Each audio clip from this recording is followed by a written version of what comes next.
Hello everyone, मैं हूं अंकुश चिड़मार और इस वीडियो में हम एकदम डिटेल में डिस्कस करने वाले हैं आरटीपी मई 24 को एंड आरटीपी नवंबर 24 को। ये दोनों आरटीपीज मैं आपको जल्दी से जल्दी टाइम में करवाने वाला हूं, जिसमें हमारा मेन पर्पस जो होगा, जो आपकी मेन प्रॉब्लम है सीए फाइनल ऑडिट के लिए कि सर हमने याद तो कर लिया जैसे तैसे करके, वो भी हमारा सबसे बड़ा डर होता है कि सर इसको याद कैसे करेंगे, कितना याद करेंगे, कैसे करेंगे। वो सारी चीजें तो हमने कर ली।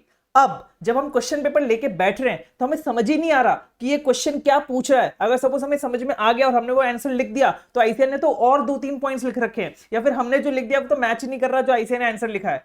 तो इन शॉर्ट हमें क्वेश्चंस को कैसे अप्रोच करना है, क्या लिखना है, कितना नहीं लिखना है, ये सारी चीजें हमें बिल्कुल समझ नहीं आ रही सर। हमने याद कर लिया, वो फर्स्ट स्टेप था, हमें लगता था याद कर लिया तो सब कुछ हो जाएगा ऑडिट में, लेकिन अभी पता चल रहा है कि भाई याद करना is just an initial step, कि याद तो करना ही है, उसके बाद उसको कैसे अप्लाई करना है वो एक अलग थिंग है, वो एक अलग चीज है। तो इस वीडियो में मैं आपकी वो पर्टिकुलर मेन ये वाली प्रॉब्लम सॉल्व करने वाला हूं कि क्वेश्चंस को कैसे अप्रोच करते हैं। यहां पे मैं आपको डिस्क्लेमर दे देता हूं कि यहां पे मैं आपको कॉन्सेप्ट रिवाइज नहीं करवाने वाला कि अच्छा ये कॉन्सेप्ट आया चलो इसको रिवाइज कर लेते हैं, इसमें ये चीजें हमने पढ़ी थी। ये काम मेरा नहीं है यहाँ पे आरटीपी के वीडियो में। मेरा सिर्फ इतना सा काम है कि मैं आपको बताऊं कि ये क्वेश्चन क्या है, ये क्वेश्चन क्या पूछना चाह रहा है, इसमें आपको आंसर कैसे लिखना चाहिए, क्या लिखना चाहिए, कौन से पॉइंट्स मेंशन करने चाहिए, कौन से नहीं करने चाहिए। ये सबसे मेन इंपॉर्टेंट चीज है, क्योंकि कॉन्सेप्ट तो आप कहीं से भी रिवाइज कर लोगे यार। कॉन्सेप्ट तो आप रिवीजन वीडियोस देख के रिवाइज कर लो, खुद पढ़ के रिवाइज कर लो। तो कॉन्सेप्ट रिवाइज करना मेरा काम नहीं है, मेरा काम है आपको बताना कि क्वेश्चन को कैसे अप्रोच करना है। ठीक है सर, एकदम क्विक सबसे जल्दी। मैंने यहाँ पे आप देखेंगे ना, मैंने आपको दिखा दो, ये तो अपना एमसीक्यूज में आपको कराऊंगा, आप टेंशन मत लो। लेकिन यहाँ पे मैंने सब कुछ हाईलाइट कर दिया कि भाई क्या क्या हमारा पार्ट है, जो रेलेवेंट पार्ट है क्वेश्चंस का। आंसर्स में भी दिखाऊंगा मैं आपको, आंसर्स में भी मैंने हाईलाइट कर दिया। और ये हाईलाइटेड पीडीएफ, ये हाईलाइटेड पीडीएफ भी मैं आपको अपने टेलीग्राम चैनल पे, व्हाट्सएप चैनल पे, गूगल ड्राइव लिंक बनाई है मैंने, वहां पे मैं सब जगह आपको ये पीडीएफ भी शेयर कर दूंगा हाईलाइटेड, ताकि आपको रिवाइज करना हो आरटीपी से तो आप जल्दी से जल्दी कम टाइम में रिवाइज कर पाए, आपको पता चलेगा आपको कौन कौन से पॉइंट्स रिवाइज करने हैं। ठीक है सर, यस सर। एक और चीज, बहुत सारे बच्चे मुझे कमेंट कर रहे थे, बहुत बोल रहे थे कि हमको एमसीक्यूज के भी, जो आपने एमसीक्यू का, अगर आपने मेरा वीडियो नहीं देखा होगा, 3 घंटे का पूरा एमसीक्यू इंटीग्रेटेड केस सिनेरियो, जिसमें आपका आईसीएम मॉड्यूल का एमसीक्यू, बीओएस पोर्टल का एमसीक्यू, इंटीग्रेटेड केस सिनेरियो सब कुछ कवर है 3 घंटे में। वो वीडियो, उसमें भी मैंने पीडीएफ यूज किया था, जिसमें मैंने हाईलाइटेड कुछ कंटेंट किया था। तो अगर आपको चाहिए कि मैं वो वाली पीडीएफ भी शेयर कर दूं, नीचे कमेंट में लिख देना, मैं वो वाली वीडियो भी, वो वाली पीडीएफ भी हाईलाइटेड आपके साथ शेयर कर दूंगा। ठीक है सर, यस सर। चलिए तो शुरू करते हैं हमारे सबसे पहले मई 24 आरटीपी से। तो ओवरऑल अगर मैं आपको व्यू दूं ना मेरा आरटीपी मई 24 और नवंबर 24 के लिए, तो मई 24 वाली आरटीपी मुझे बहुत अच्छी लगी। इसमें बहुत नए नए क्वेश्चन आईसीएन ने पूछे, बहुत अच्छे से बना बना के पूछे। नवंबर 24 वाली थोड़ी ऊपर नीचे ही थी, मतलब बहुत वैसे, मतलब आईसीएन ने बहुत ज्यादा इसमें मेहनत नहीं करी नवंबर 24 वाली आरटीपी में, पुराने क्वेश्चन ही उन्होंने उठा के डाल दिए। जो मैं आपको बताऊंगा कि आईसीएन ने कहां से कौन सी आरटीपी, कितने आरटीपी, कितने एमटीपी से क्वेश्चन उठाए थे, कैसे उठाए थे, फिर कौन से डायरेक्ट क्वेश्चन है, कौन से इनडायरेक्ट क्वेश्चन है, वो सारी चीजें हम धीरे धीरे नीचे डिस्कस करने वाले हैं। तो चलिए बिना कोई टाइम पास किए शुरू करते हैं हमारा मई 24 RTP for CA final audit. तो सबसे पहला हमारा एमसीक्यू है ना, जो हमारा सेम है बीओएस पोर्टल के इंटीग्रेटेड केस सिनेरियो 21 से, जो हमने ऑलरेडी किया हुआ है हमारे 3 घंटे की वीडियो में। तो वापस से आपका टाइम मैं वेस्ट नहीं करूंगा, यहाँ पे आप वहां पे जाके सारी पूरी 3 घंटे की वीडियो देखिए। यहाँ पे आप सिर्फ इतने से एमसीक्यूज करके सिर्फ एमसीक्यूज पे कंफर्ट नहीं ले सकते, आपको वो 3 घंटे की वीडियो देखनी पड़ेगी, इसलिए वो देख लेते हैं तो आपका ये वाला भी कवर हो जाएगा। और मैंने यहाँ पे स्पेसिफिकली लिख दिया कौन सा इंटीग्रेटेड केस सिनेरियो है। नेक्स्ट हम बात करते हैं, पूरा 5 क्वेश्चन है इंटीग्रेटेड केस सिनेरियो में, सारे कवर हो जाएंगे। ये वाला भी हमने किया हुआ है। Basically it is a claim management system मैंने यहाँ पे बनाया है, जहां पे इनकमिंग क्लेम्स को इमीडिएटली हम आइडेंटिफाई करते हैं वेबसाइट पे। सेल्फ मतलब बेसिकली हेल्थ इंश्योरेंस कंपनी है, उसने अपनी एक वेबसाइट बनाई है जिसमें वो इनकमिंग क्लेम्स को खुद ही आइडेंटिफाई करती है, ऑटोमेटिकली वो लोग आइडेंटिफाई कर लेते हैं। पूछ रहे भाई कौन सा हमारा ये, कौन सी हमारी टेक्निक लग रही है यहाँ पे, तो हमको बताना है कि भाई ये रोबोटिक प्रोसेस ऑटोमेशन है। ये भी मैंने एक बार कवर किया था, लेकिन मेरे को दिख नहीं रहा था, मिल नहीं रहा था कहां से मैंने कवर किया था, इसलिए मैंने आपको ये बता दिया। बाकी ये वाला हमने एसक्यूसी 1 एंड 220 वाला एमसीक्यू कवर किया हुआ है, ये वाला ग्रुप ऑडिट में कवर किया हुआ है। एंड बस हाँ, तो 8 एमसीक्यूज हमने ऑलरेडी कवर कर दिए, मतलब आईसीआई ने आरटीपी मई 24 में कोई नया एमसीक्यू बना के नहीं पूछा है। ठीक है सर, यस सर। तो चलिए अब हम शुरू करते हैं हमारे ये मतलब डिस्क्रिप्टिव क्वेश्चन से। तो सबसे पहले हम बात करते हैं क्वेश्चन नंबर 9 की। क्वेश्चन नंबर 9 क्या बोलता है कि हमने सिग्निफिकेंट पेमेंट किए थे, ये सब मैं जो हाईलाइटेड है सिर्फ वही पढ़ाऊंगा ताकि आपका टाइम वेस्ट ना हो। तो सिग्निफिकेंट पेमेंट किए थे हमने कंपनी ने, मतलब for legal and retainership fees related to litigation. आपने लिटिगेशन के लिए सिग्निफिकेंट पेमेंट्स कर रखे, मतलब कुछ तो कर बैठे ना, आपका कुछ केस वेस चल रहा होगा इसलिए आपने लिटिगेशन के लिए पैसे दिए, राइट। दूसरा, कंपनी को एक नोटिस रिसीव हुआ है for decommissioning of the plant by 31 मार्च 2020, मतलब कंपनी को एक नोटिस रिसीव हुआ है जिसमें उसको बोला है कि भाई आप प्लांट को डीकमिशन कर दो। डीकमिशन मतलब हटा दो, वहां से हटा दो, प्लांट को उखाड़ लो वहां से, हमें प्लांट वन नहीं चाहिए वहां पे।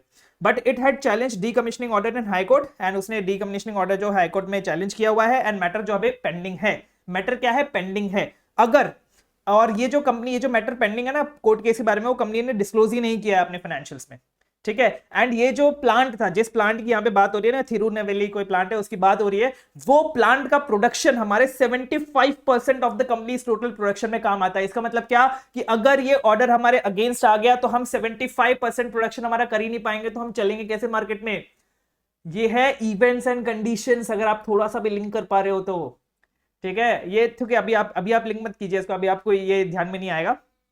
तो अभी हम दूसरा पढ़ते हैं। इसमें क्या बोला है कि भाई अगर ये ऐसा हो गया, अगर हमारे अगेंस्ट में आ गया, तो ये बैंकरप्सी की तरफ भी हमें लेके जा सकता है, ठीक है। ऑडिट पार्टनर क्या बोलता है? भाई हमें कोई इमीडिएट एक्शन लेने की जरूरत नहीं है, ठीक है। जब कोर्ट का केस आएगा, कोर्ट का रिजोल्यूशन आएगा, तब हम देखेंगे, क्योंकि कोर्ट अभी पेंडिंग है, केस अभी पेंडिंग है, ठीक है। तो अब आंसर में हम देखते हैं, हम क्या लिखते हैं, हम एज ए स्टूडेंट क्या लिखते हैं आंसर में? हम बोलते हैं कि भाई जो ये अपना आ गया आंसर वाला पार्ट, ये यहाँ पे मैंने आंसर हाईलाइट कर रहे हैं, मैं दोनों पीडीएफ को मर्ज करके आपको दे दूंगा, आप टेंशन मत लेना, ठीक है, ओके। हाँ, तो यहाँ पे हम ऐसे 250 सबसे पहले कोट करेंगे, क्योंकि यहाँ पे हो रहा है non compliance of loss and regulations, और हमें अगर पता चलता है कि कोई भी non compliance of loss and regulations है जिसका मटेरियल इफेक्ट हो सकता है फाइनेंशियल स्टेटमेंट में, जिसको अभी तक एडिक्वेटली डिस्क्लोज नहीं किया गया है, ठीक है, not adequately reflected in financial statements, तब हमें क्वालिफाइड और एडवर्स ओपिनियन इशू करनी पड़ती है।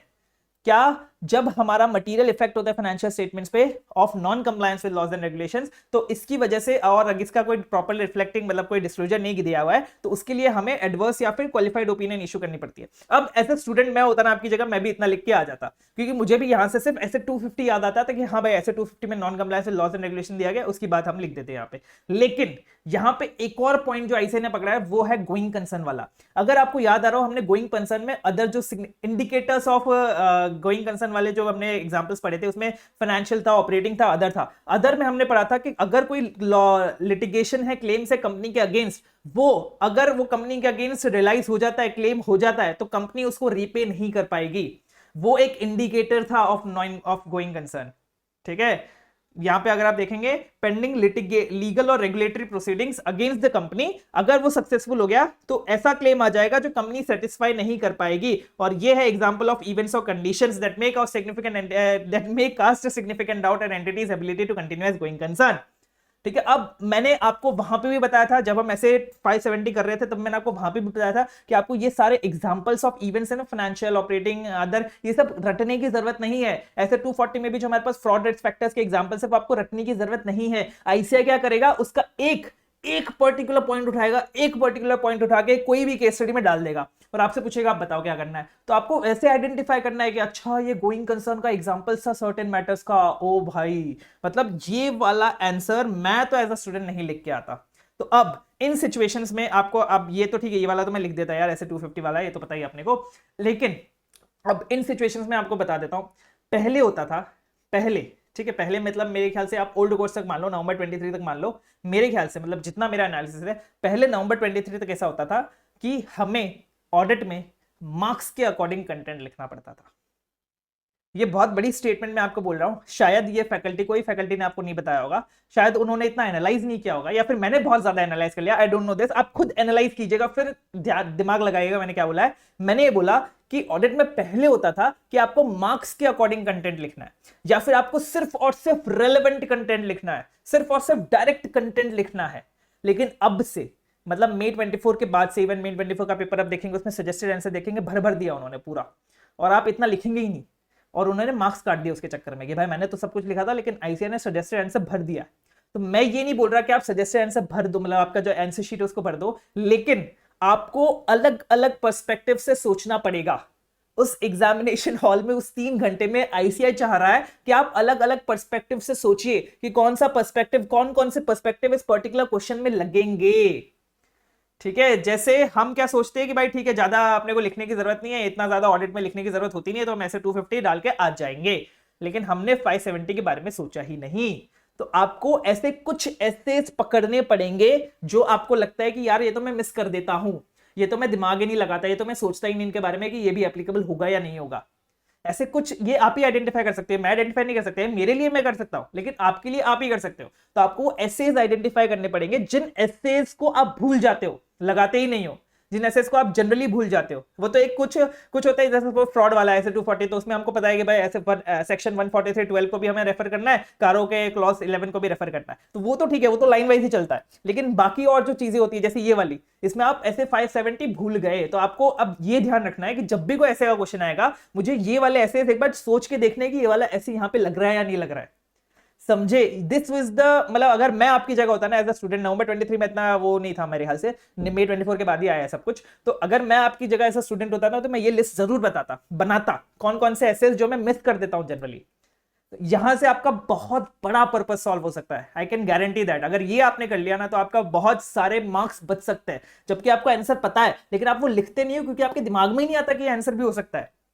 मतलब या तो आप आधा आंसर लिख देते हो, जैसे आपने ये आधा आंसर लिख दिया, अब आपके दिमाग में नहीं आएगा भाई 570 भी लगेगा, ठीक है। ये आपका मेन जो अप्रोच मैंने आपको बताया, नहीं ये अप्रोच आपको फॉलो करनी है। ऐसा बिल्कुल मत करना 4 मार्क का क्वेश्चन है तो 4 पॉइंट लिख के आ जाए, ये सिर्फ और सिर्फ डायरेक्ट क्वेश्चन में हो सकता है ये अप्रोच, सिर्फ और सिर्फ डायरेक्ट क्वेश्चन में। वो मैं आपको बताऊंगा कौन कौन से डायरेक्ट क्वेश्चन जिसमें अप्रोच फॉलो होगी, लेकिन बाकी जितने भी क्वेश्चन है उन सब में ये अप्रोच फॉलो नहीं होगी कि भाई कंटेंट मार्क्स के हिसाब से आप कंटेंट लिख के आइए। आपको कंटेंट ज्यादा लिखना पड़ेगा, जितना आपको आ रहा है, जितना दिमाग में आ रहा है उस टॉपिक से रिलेटेड सब कुछ लिख के आ जाओ, लेकिन कीवर्ड्स हाईलाइट करना। आप बोलोगे सर इतना सारा लिख देंगे वो पड़ेगा ही नहीं, कीवर्ड्स हाईलाइट करो। मैं आपको अब अगर आप बोलेंगे तो मैं आपको अपनी सप्लीमेंट्री सर्टिफाइड कॉपी एनालिसिस भी दे दूंगा, अगर आप बोलेंगे तो उसमें मैं आपको बताऊंगा कि भाई कैसे आपको प्रेजेंटेशन करना है, कैसे कीवर्ड्स हाईलाइट करना है, ताकि आप एग्जामिनर को वही दिखाओ जो आपको दिखाना है, एग्जामिनर को वही दिखे जो आपको दिखाना है, ठीक है। ये सर ये मैंने थोड़ा सा टाइम लेके आपको अप्रोच बता दी कि अप्रोच होनी चाहिए आपकी बाकी के क्वेश्चंस को देख के समझने के लिए और कौन कौन से टॉपिक्स लिखने हैं वो आइडेंटिफाई करने के लिए, ठीक है सर। यस सर, ठीक है। हाँ, तो यहाँ पे हमारा 9 चैप्टर में बेसिकली 2 ऐसे लग रहे थे, ऐसे 250 जो हमारे बताता है material effect on financial statements अगर एप्रोप्रिएटली डिस्क्लोज नहीं किया गया तो क्या करेंगे, एंड ऐसे 570 गोइंग कंसर्न जो हमें बताता है कि भाई अगर सिग्निफिकेंट इवेंट्स एंड कंडीशंस है, और अगर एक और चीज तो हम यहाँ पे डिस्कस करना भूल ही गए, ये बोल रहे हैं अगर सिग्निफिकेंट इवेंट्स एंड कंडीशंस है that cause significant doubt on entity's ability to continuous going concern, तो हमें आइडेंटिफाई करना है कि वो इवेंट्स हमने डिस्क्लोज किया या नहीं किया। अब यहाँ पे कंपनी ने डिस्क्लोज नहीं किया, एंड दूसरा आप देखेंगे तो ये 75% है, मतलब अगर ये केस हमारे अगेंस्ट आ जाता है तो हमारे 75% प्रोडक्शन बंद हो जाएगा,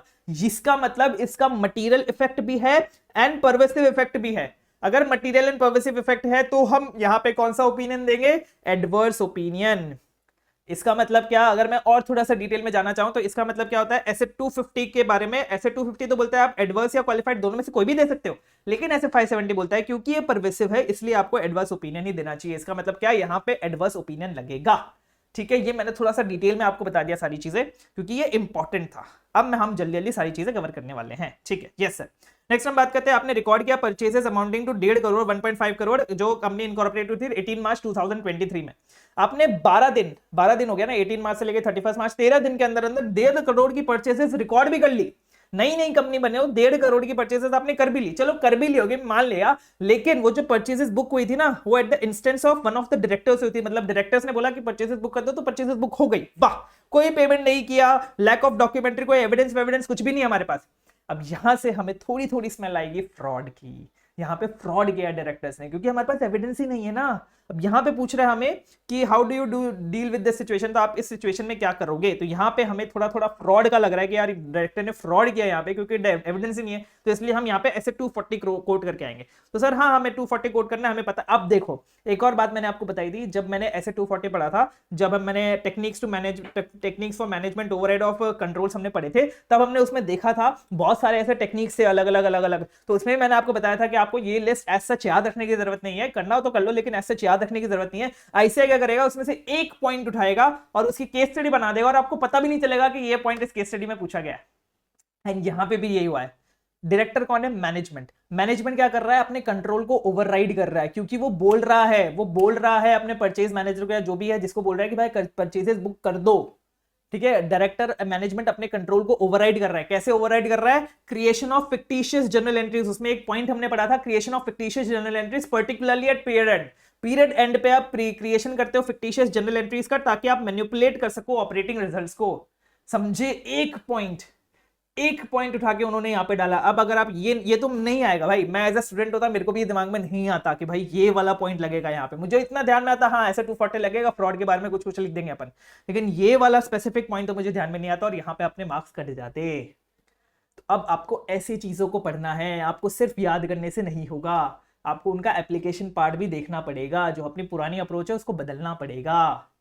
ठीक है, यस सर। तो यहाँ पे ये वाला पॉइंट लगेगा कि भाई हमने फिक्टिशियस जर्नल एंट्रीज कर दी टुवर्ड्स द पीरियड एंड, जिससे हम मैनिपुलेट कर रहे हैं ऑपरेटिंग रिजल्ट्स को ऐसे 240 में। ये हमारा मैनेजमेंट ओवरराइड कंट्रोल्स की एक टेक्निक है।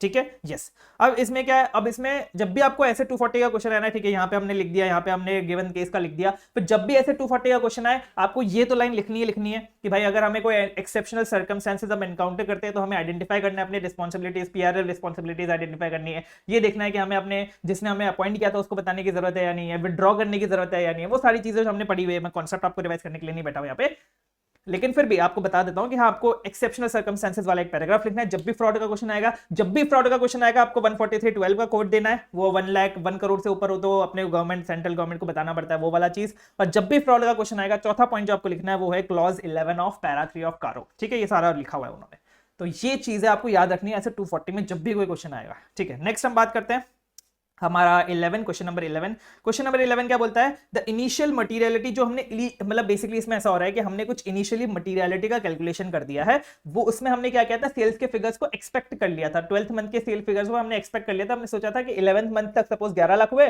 तो 12th मंथ में भी 12 लाख ही होंगे, मतलब 1 लाख और हो जाएंगे, तो 12 मंथ तक मिला के 12 लाख हो जाएंगे। ठीक है, लेकिन हुआ क्या ना, एक्चुअल जो सेल्स फिगर्स है 12th मंथ के, वो सिर्फ 25% ऑफ एस्टिमेटेड सेल्स थे, मतलब वो 12 लाख की जगह 11,25,000 से। अब ये जो अपना ऑडिटर है वो ये सोचा है कि क्या मेरा अप्रोच होना चाहिए फॉर इवैल्यूएटिंग अनकरेक्टेड मिसस्टेटमेंट्स। मतलब सुशील बोल रहा है, वो डायलेमा में है कि उसका क्या अप्रोच होना चाहिए to evaluate uncorrected misstatements using previously calculated materiality. मतलब क्या मुझे जो मैंने मटीरियलिटी प्रीवियसली कैलकुलेट करी थी 12 लाख के ऊपर, क्या मुझे उसी को ध्यान में रख के अपने अनकरेक्टेड मिसस्टेटमेंट्स को इवैल्यूएट करना है या फिर कोई और मटीरियलिटी निकालनी। अब आपको ध्यान होगा, मैंने आपको ऐसे 320 में बताया था कि मटीरियलिटी को हम रिवाइज कर सकते हैं कुछ कुछ सिचुएशन में।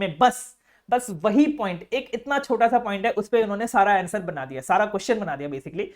वही पॉइंट को घुमा फिरा कर जितने भी आपको दिमाग में आ रहे हैं उस मटीरियलिटी रीअसेसमेंट से रिलेटेड पॉइंट, ऐसे 320 से रिलेटेड पॉइंट, एंड यहां पे अगर आपको पता हो अनकरेक्टेड मिसस्टेटमेंट्स को इवैल्यूएट करने वाला भी ऐसे लग जाएगा, ऐसे 450। ये वाला हमारे दिमाग में नहीं आएगा, हमारे दिमाग में आएगा मटीरियलिटी की बात है ना, मटीरियलिटी रीअसेस कर लो और कोई बात ही नहीं है, ऐसे 320 लगा दो। लेकिन यहाँ पे इवैल्यूएशन ऑफ अनकरेक्टेड मिसस्टेटमेंट्स ऐसे 450 भी लगेगा। ठीक है, तो आपको ऐसे पिक करना पड़ेगा क्वेश्चन में से कि भाई ये वाला कौन सा ऐसे, ये वाला कौन सा ऐसे है। मैं वही बता रहा हूं आपको, कंटेंट मार्क्स के हिसाब से कंटेंट लिखने की अब वो रिक्वायरमेंट चली गई है, अब आपको खुद को एनालाइज करना पड़ेगा। ठीक है, ICAI is very much interested in audit this time. ठीक है, मैं बता रहा हूँ, जैसे May 24 की आरटीपी देखोगे, ये May 24 की आरटीपी है, इसमें देखोगे ना बहुत अच्छे क्वेश्चंस है। नंबर 21 में थोड़े बहुत ठीक है, तो ऐसा हम ठीक है ऐसे बोल सकते हैं कि हाँ चलो May 24 की आरटीपी बहुत खतरनाक थी तो उसका पेपर खतरनाक था। नंबर 23 आरटीपी, नंबर 24 की आरटीपी थोड़ी बहुत ठीक ठाक है तो उसका पेपर भी थोड़ा बहुत ठीक ठाक आएगा। यार खुश हो लो यार, खुश हो लो जीवन में। ठीक है, हाँ ऐसा मत बोलना है, मैंने बोला मैं बस ऐसे ही क्लेम कर रहा था। ठीक है, रीअसेस करते हैं, मतलब ऐसे 450 में बोला गया है हमें, ऐसे 450 में बोला गया है कि हमें रीअसेस करनी है मटीरियलिटी, ऐसे 450 में भी हमने पढ़ा था, ऐसे 320 में बोला गया कि अगर हमें इंपैक्ट देखना है अनकरेक्टेड मिसस्टेटमेंट्स का तो हम मटीरियलिटी को रीअसेस कर सकते हैं। और बाकी सारी चीजें, ये सारी चीजें ऑलरेडी हमने ऐसे 320 ऐसे 450 में पढ़ी हुई है। ठीक है, इसको आपको पढ़ने की ऐसे जरूरत नहीं है, कॉन्सेप्ट हमने ऑलरेडी पढ़ा हुआ है कि भाई मटीरियलिटी को कब कब रिवाइज करते हैं, कब कब उसको कौन कौन से सिचुएशंस में हम उसको रिवाइज करते हैं। फिर ये उन्होंने गिवन प्रेजेंट केस दे दिया, तो बेसिकली ऐसे ने आंसर को बहुत फ्लफी बना रखा है भाई, कुछ भी लिख के ये आपको मिलेगा भी नहीं कहीं। ठीक है, मतलब इसमें बहुत छोटी चीजें आपको मिलेंगी, कुछ चीजें आपको मिलेंगी, लेकिन ऐसे ने बहुत चीजें अपने मन से लिख दी है, मन से। बुक में भी नहीं मिलेगा आपको ये सारी चीजें, ऐसा नहीं सिर्फ मेरे कॉन्सेप्ट नोट्स में नहीं मिलेगा, बुक में भी नहीं मिलेगा आपको सारी चीजें। ऐसे का मॉड्यूल है उसमें, तो ऐसे ने बहुत सारी चीजें मन से लिख दी है, तो आप उसकी टेंशन बिल्कुल मत लो यार, ये कोई भी नहीं कर सकता, इसका इतनी प्रिपरेशन कोई भी नहीं कर सकता। आपको बस इतना करना है कि आपको आइडेंटिफाई करना है कौन कौन से एसेस, कौन कौन से टॉपिक्स इस पर्टिकुलर क्वेश्चन में लगेंगे, उनके बारे में लिख दो। बस जितना आपने पढ़ा है सब कुछ लिख दो और अंडरलाइन कर दो, बस। इससे ज्यादा आप कुछ भी नहीं कर सकते, और इससे ज्यादा मेरे ख्याल से ऐसे एक्सपेक्ट भी नहीं कर रहा होगा, इन्होंने ऐसे टाइम पास के लिए लिख दिया होगा। कुछ कीवर्ड्स ये लोग आइडेंटिफाई कर लेते होंगे, अंडरलाइन कर लेते होंगे, जो इन्होंने भी अपने मॉड्यूल में डाल रखे और उसी के बेसिस पे मार्क्स देते हैं। ठीक है, ये सब आपको डराने के लिए होता है। ठीक है, okay sir, yes sir. Next हम बात करते हैं, चलो यार बहुत हो गया, अब हम 12 से जल्दी डिस्कस करते हैं। ओके, तो मैनेजमेंट ने क्या किया, company management wants to evaluate validity of trade receivables, वो बोलते हैं कि हमें ट्रेड रिसीवेबल्स की वैलिडिटी इवैल्यूएट करनी है, इसलिए हमें सीए करुणा को बोलूंगी कि भाई आप है ना हमारी वैलिडिटी इवैल्यूएट कर दो, ठीक है, and prepare report for the management, ठीक है। अब मुझे बताओ कि कौन सा नेचर ऑफ एंगेजमेंट है, वैलिडिटी टेस्ट कर रहे हैं हम ट्रेड रिसीवेबल्स की, इसका मतलब क्या कि भाई मैनेजमेंट ने हमें कुछ प्रोसीजर्स बताए हुए, यहाँ पे कुछ प्रोसीजर्स मैनेजमेंट ने बताए हुए, उसके हिसाब से हमें ट्रेड रिसीवेबल्स को चेक करना है, इसको हम क्या बोलेंगे, एग्रीड अपॉन प्रोसीजर्स, ठीक है। यहाँ पे क्या लगेगा, स्टैंडर्ड्स ऑन रिलेटेड सर्विसेज, ठीक है। इसलिए ये वाला जो नेचर ऑफ एंगेजमेंट क्या हो गया, standards on related services, and whether it was proper for her to accept such engagement, क्या कोई भी और सीए हमारा एसआरएस एक्सेप्ट कर सकता है other than the auditor, yes sir, SRS तो कोई भी कर सकता है, तो एग्रीड अपॉन प्रोसीजर्स सीए करुणा भी कर सकती है। दूसरा, while reporting which precaution should be taken by हर, क्या प्रिकॉशंस उसको लेने चाहिए so that readers of the report do not misunderstand it's scope, ये हमने अपने कॉन्सेप्ट बुक से पढ़ा हुआ है, अपने रिवीजन वीडियो में पढ़ा हुआ है। यहाँ पे बोल रहा है, यहाँ पे पहला वाला ऑप्शन देख लेते हैं, पहला वाला आंसर देख लेते हैं, परफॉर्म एग्रीड अपॉन प्रोसीजर्स, यहाँ पे हम एग्रीड अपॉन प्रोसीजर्स है वो परफॉर्म कर सकते हैं, ये एसआरएस 4400 के अंदर आता है, एंड उसमें ये भी बोला गया है कि वो ऑडिटर होने की जरूरत नहीं है, यहाँ पे जो भी रिलेटेड सर्विसेज परफॉर्म कर रहा है उसको ऑडिटर होने की जरूरत नहीं है, कोई भी सीए हमारा रिलेटेड सर्विसेज दे सकता है, ठीक है सर, यस सर। और बाकी मिसअंडरस्टैंडेड स्कोप कैसे हम क्या क्या उसमें डिटेल डालेंगे, वो सारी चीजें हमने पढ़ रखी है, ये मैं आपको वापस से नहीं पढ़ा सकता, ये बेसिकली पॉइंट्स में आंसर है, डायरेक्ट क्वेश्चन है, ठीक है, यस सर। नेक्स्ट हम बात करते हैं हमारा क्वेश्चन नंबर 13, ये आपका रिपीटेड है टीवाईयू में भी अगर आप देखेंगे टेस्ट और अंडरस्टैंडिंग ऐसे मॉड्यूल में, उसमें भी सेम टाइप ऑफ क्वेश्चन आपको मिल जाएगा।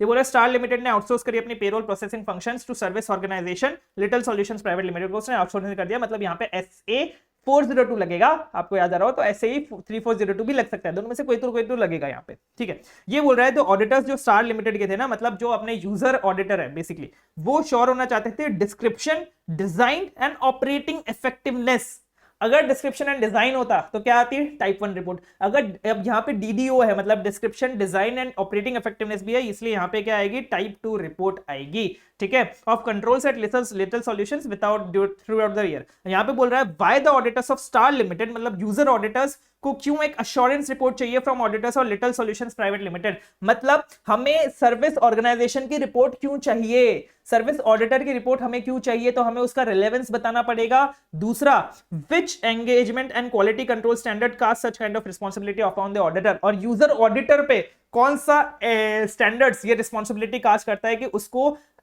रिपोर्ट लेनी है सर्विस ऑडिटर की, ठीक है। ये आपको क्वेश्चन थोड़ा अच्छे से समझना पड़ेगा। सबसे पहले तो कि क्यों हमें सर्विस ऑडिटर की रिपोर्ट लेनी है और किसने बोला है हमें लेने के लिए, मतलब कौन से स्टैंडर्ड ने हमें रिपोर्ट लेने के लिए बोला है, ठीक है। पहला अपन ये देख लेते हैं, पहला क्या बोल रहा है, हमें क्यों लेनी है, ताकि हम अंडरस्टैंड कर पाए, ये हमने सब पढ़ा हुआ है, ताकि हम अंडरस्टैंड कर पाए nature and service of the service organisation, जो सर्विसेज वो प्रोवाइड करती है, to design and perform audit procedures in response to those risk, ठीक है। ये सारी चीजों के लिए हमें बोला गया है कि हमें ये सर्विस ऑडिटर की रिपोर्ट लेनी है, और किसने बोला है, SA 402 ने बोला है। सर यहाँ पे SA 3402 क्यों नहीं आएगा, क्योंकि SA 3402 is from the point of view of service auditor, वो सर्विस ऑडिटर के पॉइंट ऑफ व्यू से, यहाँ पे क्वेश्चन है यूजर ऑडिटर के पॉइंट ऑफ व्यू से, कि यूजर ऑडिटर को क्यों लेनी है रिपोर्ट, कौन सा स्टैंडर्ड बोलता है यूजर ऑडिटर को रिपोर्ट लेने के लिए, इसलिए यहाँ पे SA 402 आएगा, ठीक है। ये बहुत माइन्यूट डिफरेंस है, यहाँ पे आपने SA 3402 लिख दिया, खत्म, मार्क्स कट जाएंगे आपके, ऐसे आपको आइडेंटिफाई करना है। यहाँ पे जो आईसीए ने ABC नंबरिंग दी है ना, थोड़ी सी गलत दी है, सी वाला तो ठीक है, लेकिन यहाँ पे AB ये जो ये दिया ना, ये नंबरिंग गलत है, यहाँ पे पहले A आएगा, यहाँ से B का आंसर शुरू हो रहा है, ठीक है, यस सर, ओके। तो यहाँ पे बी में हम बात कर लेते हैं, बी का क्या बोल रहा है, which type of report should be prepared by the auditors, कौन सी रिपोर्ट हमने अभी डिस्कस किया, टाइप 2 रिपोर्ट, क्योंकि हमारे पे ऑपरेटिंग इफेक्टिवनेस की भी बात होती है।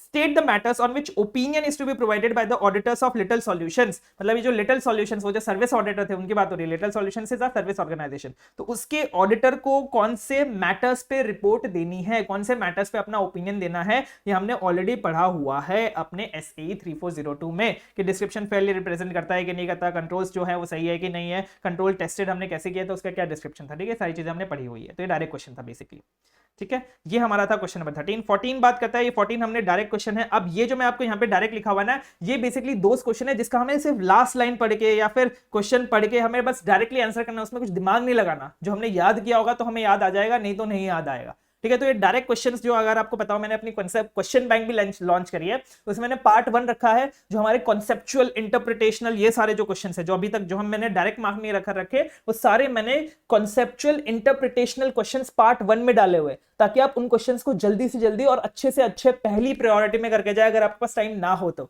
और जहां पे भी मैंने यहाँ पे डायरेक्ट मार्क कर रखा है ना, ये सारे क्वेश्चंस मैंने पार्ट 2 में डाल रखे हैं। ये डायरेक्ट क्वेश्चंस है, इनको आपको करने की जरूरत नहीं है, क्योंकि आप डायरेक्टली अगर कॉन्सेप्ट बुक कर रहे हैं तो आपके ये क्वेश्चंस भी सॉल्व हो रहे हैं। जैसे मैं आपको एक एग्जांपल दे देता हूं, what are common risk of blockchain technology, also discuss probable audit implications when such technology can be used. अब आपने अगर ये पढ़ा है तो आप डायरेक्टली इसका आंसर दे दो, ये पढ़ने की जरूरत ही नहीं है। तो इसमें आपका टाइम वेस्ट हुआ, टाइम बचा ना ये नहीं पढ़ने से और ये ना देखने से, क्वेश्चन ही ना करने से आपका टाइम बचा। तो इसलिए मैं आपको बोल रहा हूं कि आप वो क्वेश्चन बैंक ले लीजिए। अगर आपने क्वेश्चन बैंक ऑलरेडी ले ली है और वो अगर आपने नहीं किए क्योंकि इसमें बहुत सारे क्वेश्चन है, तो ये वाली क्वेश्चन बैंक ले लीजिए, क्योंकि इसमें बहुत कम क्वेश्चन है। एटलीस्ट आप इतने क्वेश्चन तो करके जाइए, पार्ट 1 वाले क्वेश्चन, जिसमें मैंने डायरेक्ट क्वेश्चन सारे हटा दिए, तो आपका टाइम बच जाएगा। ठीक है सर, ये सर थोड़ी बहुत हमने बोल दिया बीच में अपने क्वेश्चन बैंक के बारे में। फिर से हम शुरू करते हैं। तो डायरेक्ट क्वेश्चन है बेसिकली कि आपको बताना है कॉमन रिस्क के बारे में, ऑडिट इंप्लीकेशंस के बारे में, जो हमने ऑलरेडी पढ़ा हुआ है। ठीक है, डायरेक्टली हमने लिख दिया आंसर में उसको जाके।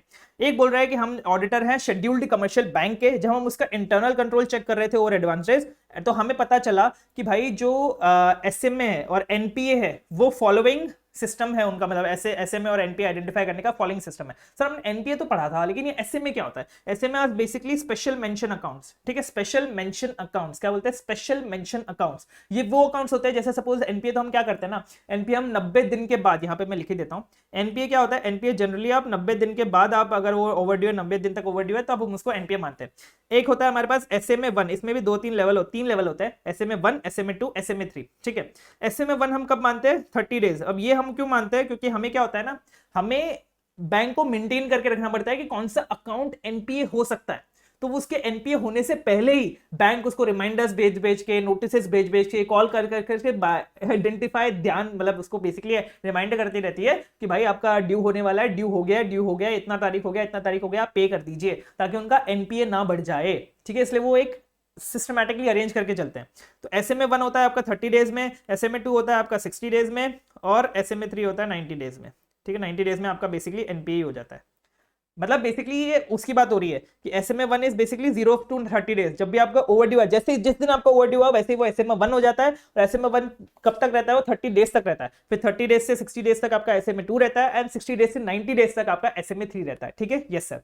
तो अब यहाँ पे क्या सिस्टम बोल रहा है ना, यहाँ पे ये बोल रहा है कि जब हम देख रहे थे कि भाई आज सपोज आज उसकी ड्यू डेट है 31 मार्च को। ठीक है, आज 31 मार्च है उसकी ड्यू डेट है, तो हमने क्या किया, हमने उसको अगले दिन ओवरड्यू क्लासिफाई किया ऑन 1 अप्रैल। हमने 1 अप्रैल को उसको ओवरड्यू माना, जबकि ये गलत है। ये नया पॉइंट है आपके लिए, आपको पॉइंट ऐसे मॉड्यूल में नहीं मिलेगा। ये नया पॉइंट है, ये बोल रहा है कि जिस दिन आपका ओवरड्यू हुआ, जिस दिन आपकी ड्यू डेट थी और उस दिन आपने पे नहीं किया, तो उस दिन के एंड में, एंड ऑफ द डे को हम उसको ओवरड्यू मानेंगे, ना कि नेक्स्ट डे को।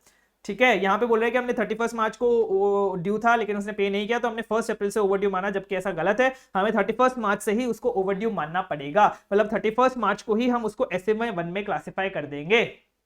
ठीक है, यस सर। दूसरा, if it continues to remain overdue then account is tagged as SMA1 on 1st April 2023।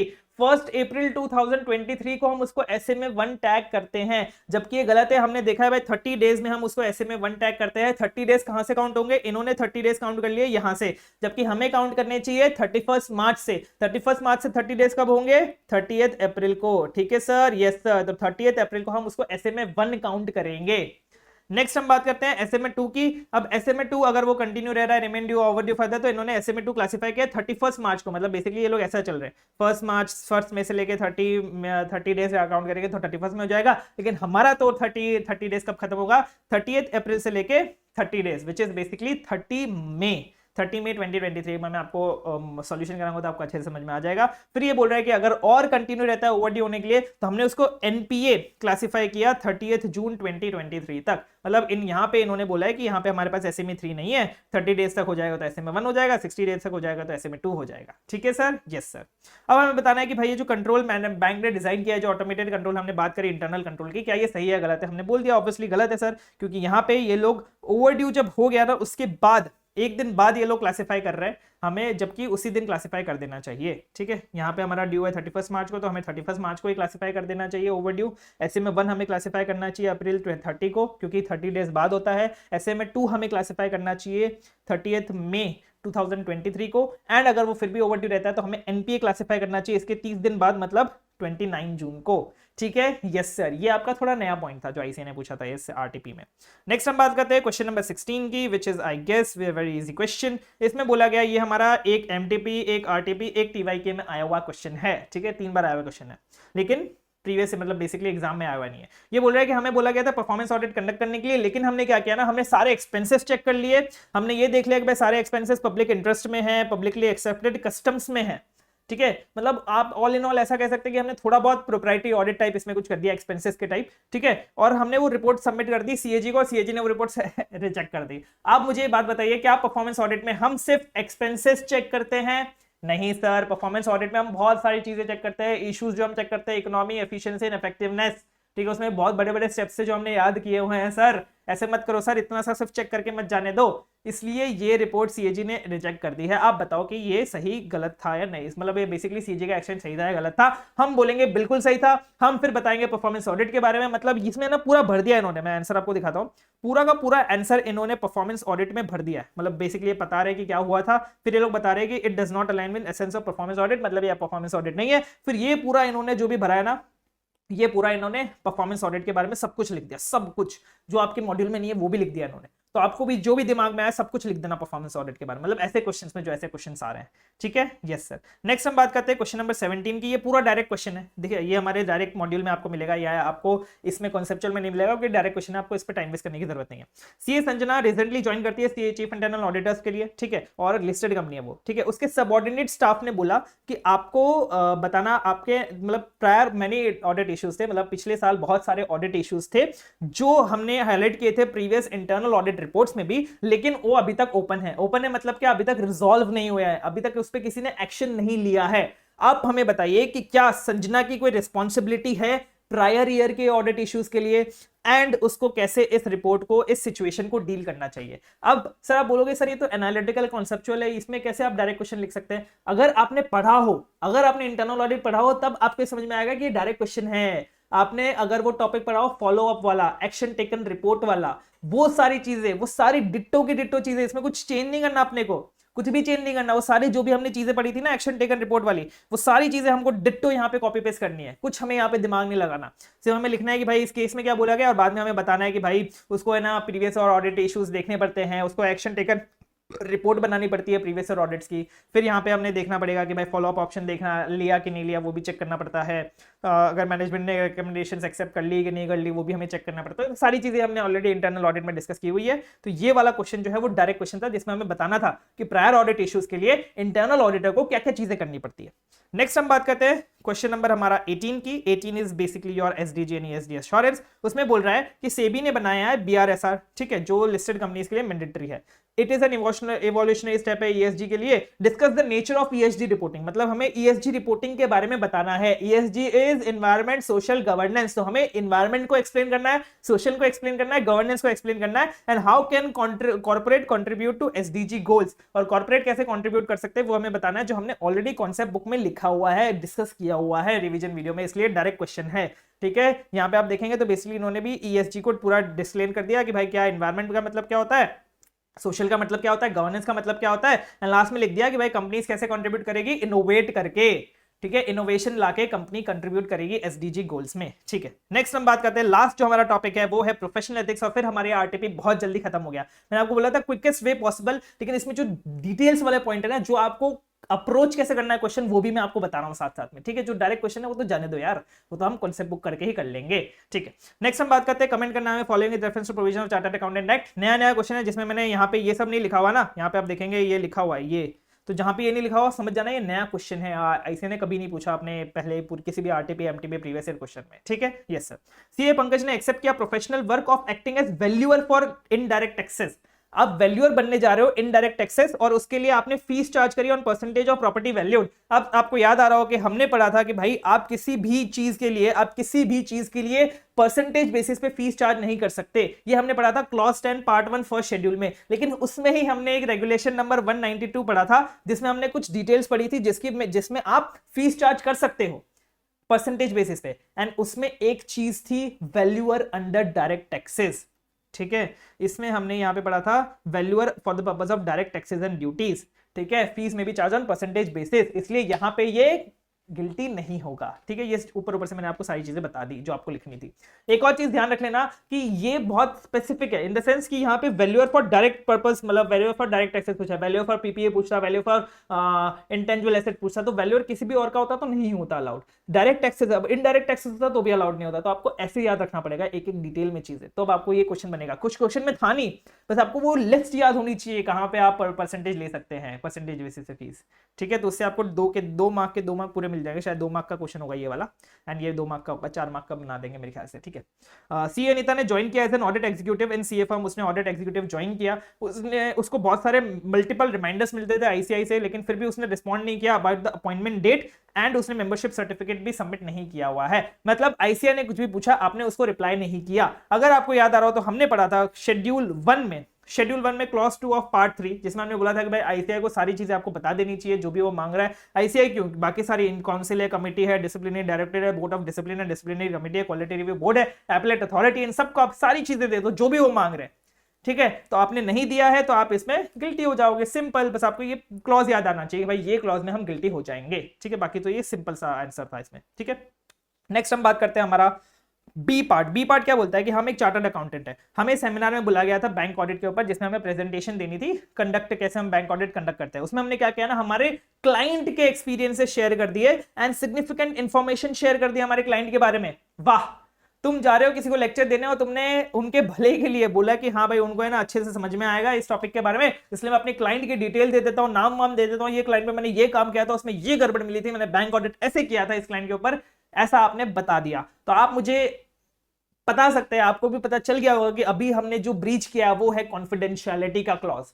अब इसमें ना बहुत सारे बच्चे क्या करेंगे, सिर्फ कॉन्फिडेंशियलिटी वाला क्लॉज लगा देंगे, जो क्लॉज है प्रोफेशनल एथिक्स में, वो जो हमने ऊपर कोड ऑफ एथिक्स पढ़ा था जिसमें कॉन्फिडेंशियलिटी का एक सब सेक्शन था, वो सब सेक्शन वो लोग नहीं लगाएंगे, जिसके उनके 1 मार्क कट जाएंगे। तो आपको ये याद रखना है कि कॉन्फिडेंशियलिटी की जब भी बात आ जाए आपको दोनों चीजें लगानी है। कोड ऑफ एथिक्स में आपको दिखा देता हूं, यहाँ पे हमने कोड ऑफ एथिक्स भी लगाना है हमें, और साथ ही साथ ये प्रोफेशनल फंडामेंटल प्रिंसिपल्स, एंड यहाँ पे हमें clause 1 of part 1 of second schedule भी लगाना है। एक second, clause 1 of part 1 of second schedule भी लगाना है, एंड कॉन्फिडेंशियलिटी का फंडामेंटल प्रिंसिपल वाला क्लॉज भी लगाना है। और हमें बताना है कि भाई जब तक डिस्क्लोजर नेसेसरी ना हो for the performance of his professional duties, तब तक हमें कॉन्फिडेंशियलिटी को मेंटेन करना चाहिए, ब्रीच नहीं करना चाहिए। यहाँ पे हमने बेसिकली पूरे कॉन्फिडेंशियलिटी की बात करी है, यहाँ पे हम बता देंगे कि ये प्रोफेशनल मिसकंडक्ट है। नेक्स्ट हम बात करते हैं क्वेश्चन नंबर 20 के बारे में, जो 2 बार एमटीपी में आ चुका है, 2 बार आरटीपी में आ चुका है, एंड 2 बार टीवाईके में आ चुका है। ठीक है, ये इतनी बार 6 बार आ चुका है, लेकिन कभी भी एग्जाम में नहीं आया, तो मेरे ख्याल से एग्जाम में आना चाहिए वाला क्वेश्चन। इसमें बोल रहा है कि हमने बेसिकली डेलीगेशन किया है काम का, ऑडिट क्वेरीज को डेलीगेट इशू करना, ऑडिट क्वेरीज ये भी अलाउड है। आपको अगर याद होगा तो हमने वो क्लास में पढ़ा हुआ है कि ये भी अलाउड है। Issue of memorandum of cash verification ये भी अलाउड है। लेटर फॉरवर्डिंग ड्राफ्ट ऑब्जर्वेशंस ये भी अलाउड है। Issuing acknowledgement for record produce ये भी अलाउड है। Signing financial statements of the company ये भी अलाउड है। नहीं सर, बिल्कुल अलाउड नहीं है। मैं एज अ सीए सिर्फ मैं ही साइन कर सकता हूं एज अ पार्टनर, मेरा कोई एम्प्लॉय साइन नहीं कर सकता। एम्प्लॉय ठीक है, वो बाद में बात करते हैं, वो हमने एक क्लास में अच्छे से डिस्कस किया, लेकिन बेसिकली कोई और साइन नहीं कर सकता, मैं किसी को डेलीगेट नहीं कर सकता साइनिंग ऑफ फाइनेंशियल स्टेटमेंट्स। ठीक है, तो यहाँ पे इन्होंने यही बात बोली है कि भाई as per clause 12 part 1 of first schedule आप सारी चीजें डेलीगेट कर सकते हो। आप फर्स्ट 4 टास्क आराम से डेलीगेट करो, लेकिन आप लास्ट साइनिंग डेलीगेट नहीं कर सकते, इसलिए आप गिल्टी माने जाओगे क्लॉज 12 में। ठीक है सर, ये सर ये था हमारा May 24 का आरटीपी। अब हम जल्दी से कर लेते हैं नवंबर 24 का आरटीपी, जिसमें मैंने वैसे ही पहले जैसे ही आपके लिए सारी चीजें जो है वो अंडरलाइन करके रख दी हैं। ठीक है सर, यस सर, एक बार मैं आपको दोनों चीजें खोल लेता हूं, जिसमें मैंने अपने आंसर्स अंडरलाइन किए और एक में मैंने अपना क्वेश्चन अंडरलाइन किया है। ठीक है, चलिए शुरू करते हैं हमारा यहां से, विच इज अपना सबसे पहले एमसीक्यूज की बात कर लेते हैं, क्योंकि एमसीक्यूज भी हम करने वाले हैं अच्छे से। एमसीक्यूज के लिए अब मैं अगर आपने मेरा एमसीक्यू का case scenario, integrated case scenario और अपना एमसीक्यू वाला वीडियो देखा होगा तो आपको समझ में आएगा कि मैं एमसीक्यूज में पहले से ही अंडरलाइन करके चलता हूं, पहले से ही मैं मार्क करके चलता हूं ताकि आपका टाइम वेस्ट ना हो। ठीक है, तो क्वेश्चन नंबर 1 जो है हमारा, उसके लिए हमें ये चीज पढ़नी है। इसमें क्या बोला गया है कि एक दिन सीएफओ को एक वीडियो कॉल आता है from managing director. Managing director उसको वीडियो कॉल करता है, उसको बोलता है कि आप 90 लाख ट्रांसफर कर दो to the bank account of NXT limited. एक एनएक्सटी लिमिटेड की कंपनी है, उसको आप 90 लाख ट्रांसफर कर दो, ऐसा आपको मैनेजिंग डायरेक्टर बोल रहा है वीडियो कॉल के थ्रू सीएफओ को। सीएफओ ने क्वेश्चन किया तो मैनेजिंग डायरेक्टर बोलता है कि भाई एनएक्सटी के प्रोडक्ट जो है वो फास्ट मूविंग है and 30% of the company revenue, वो हमारा 30% ऑफ द कंपनी रेवेन्यू लाके देता है। Further amount of payment is with in approved limit, आप मेरी अप्रूव्ड लिमिट के अंदर है amount of payment, and can easily B remitted, क्योंकि आप इजीली रेमिट कर सकते हो विदाउट एनी फर्दर अप्रूवल। तो satisfied with this explanation, CFO ने कर दिया नेसेसरी ट्रांसफर। और बाद में जाके पता चलता है, बाद में आप पढ़ोगे ना तो बाद में जाके पता चलता है कि भाई ये जो अमाउंट है ये हमने गलत ट्रांसफर कर दिया था, एमडी ने बोला मैंने कोई ऐसा कॉल ही नहीं किया था। फिर हमें पता चला कि भाई सीएफओ को कोई फेक वीडियो कॉल आया था, उसमें किसी ने फेक डिटेल्स ले ली उससे और उसके अमाउंट से, उसके अकाउंट से अब धीरे धीरे करके 90 लाख के और बहुत सारे ट्रांजेक्शन कर लिए सीएफओ के अकाउंट से। तो अब हमें बताना है कौन सा टाइप ऑफ साइबर अटैक है। तो अगर आपको याद आ रहा हो ये है स्पूफिंग, जिसमें हम इम्पोर्सोनेट करते हैं एज अ कोई और स्टूडेंट, एज अ कोई और पर्सन, ठीक है। डिनायल ऑफ सर्विस में तो हम सब कुछ भर देते हैं एक ही साथ में, फ्लड ला देते हैं, मालवेयर में हम उसमें कुछ इंस्टॉल कर देते हैं, आइडेंटिटी बेस में तो ये हमारे कुछ बंदे होते हैं, ठीक है। तो ये स्पूफिंग में आ जाएगा। ये आप कॉन्सेप्ट बुक का मतलब रिवीजन वीडियो देखेंगे तो आपको अच्छे से समझ में आ जाएगा स्पूफिंग क्यों आ जाएगा। पर मैंने आपको बता दिया कि हाँ भाई उसमें थोड़ा बहुत इम्पोर्सोनेट वाला चीजें आ जाता है।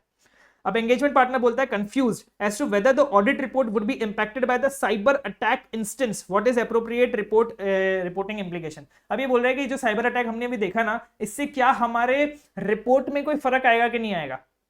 तो मैं आपको बता देता हूं कि यहाँ पे हमने बहुत सारी प्रोसीजर्स कर ली उस साइबर अटैक के लिए, हमने बहुत सारी प्रोसीजर कर ली उस साइबर अटैक के लिए। जब वो साइबर अटैक हुआ ना, एज ए ऑडिटर हमने बहुत सारी प्रोसीजर्स कर ली। हमने सारी प्रोसीजर्स करने के बाद हमें पता चला कि जितने भी हमने एडिशनल एफर्ट्स लगाए थे ना एक साइबर अटैक के ऊपर, वो हमारा 20% था। मतलब 100% अगर हमने ऑडिट करी है तो 20% ऑफ द ऑडिट तो सिर्फ ये साइबर अटैक के लिए हमने करी है, समझे। मतलब अगर 100 घंटे हमने ऑडिट करी है तो 20 घंटे तो हमने साइबर अटैक को ढूंढने में, साइबर अटैक के बारे में जानने में ऑडिट कर दी। और आप बोल रहे हो कि क्या हमें इसको ऑडिट रिपोर्ट में बताना चाहिए कि नहीं बताना चाहिए। आप बताओ कैसे बताएंगे। अगर आपको ध्यान आ रहा हो तो यहाँ पे दो सिचुएशन आपको थोड़ा बहुत लग सकता है कि सर बताना चाहिए। एक तो नो इम्प्लीकेशन तो आएगा नहीं भाई, मैंने 20% मतलब 20 घंटे इस पे काम किया 100 घंटे में से, तो मैं बताऊंगा तो बताऊंगा अपने रिपोर्ट में। क्या मुझे इसको क्वालिफाई करने की जरूरत है? नहीं सर, हमें इसमें क्वालिफाई करने की तो बिल्कुल जरूरत नहीं है। क्या मुझे इसमें एम्फेसिस ऑफ मैटर पैराग्राफ डालना चाहिए? एम्फेसिस ऑफ मैटर पैराग्राफ कब डलता है? एक तो जब आपका फंडामेंटल टू यूजर्स अंडरस्टैंडिंग को तो डलता है, या फिर दूसरा जब मतलब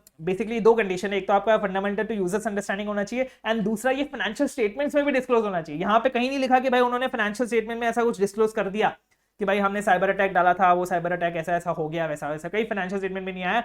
आएगा वो आएगा एज अ की ऑडिट मैटर, क्योंकि it was most significance during the audit of conduct of audit of current year. ये इस साल के लिए हमारा मोस्ट सिग्निफिकेंट एरिया था, क्योंकि हमने यहाँ पे 20% अपने एफर्ट्स लगा दिए भाई साहब, इसलिए हम एज अ की ऑडिट मैटर इसको बताएंगे। ठीक है सर? Yes sir. नेक्स्ट हम बात करते हैं company want to prepare integrated report.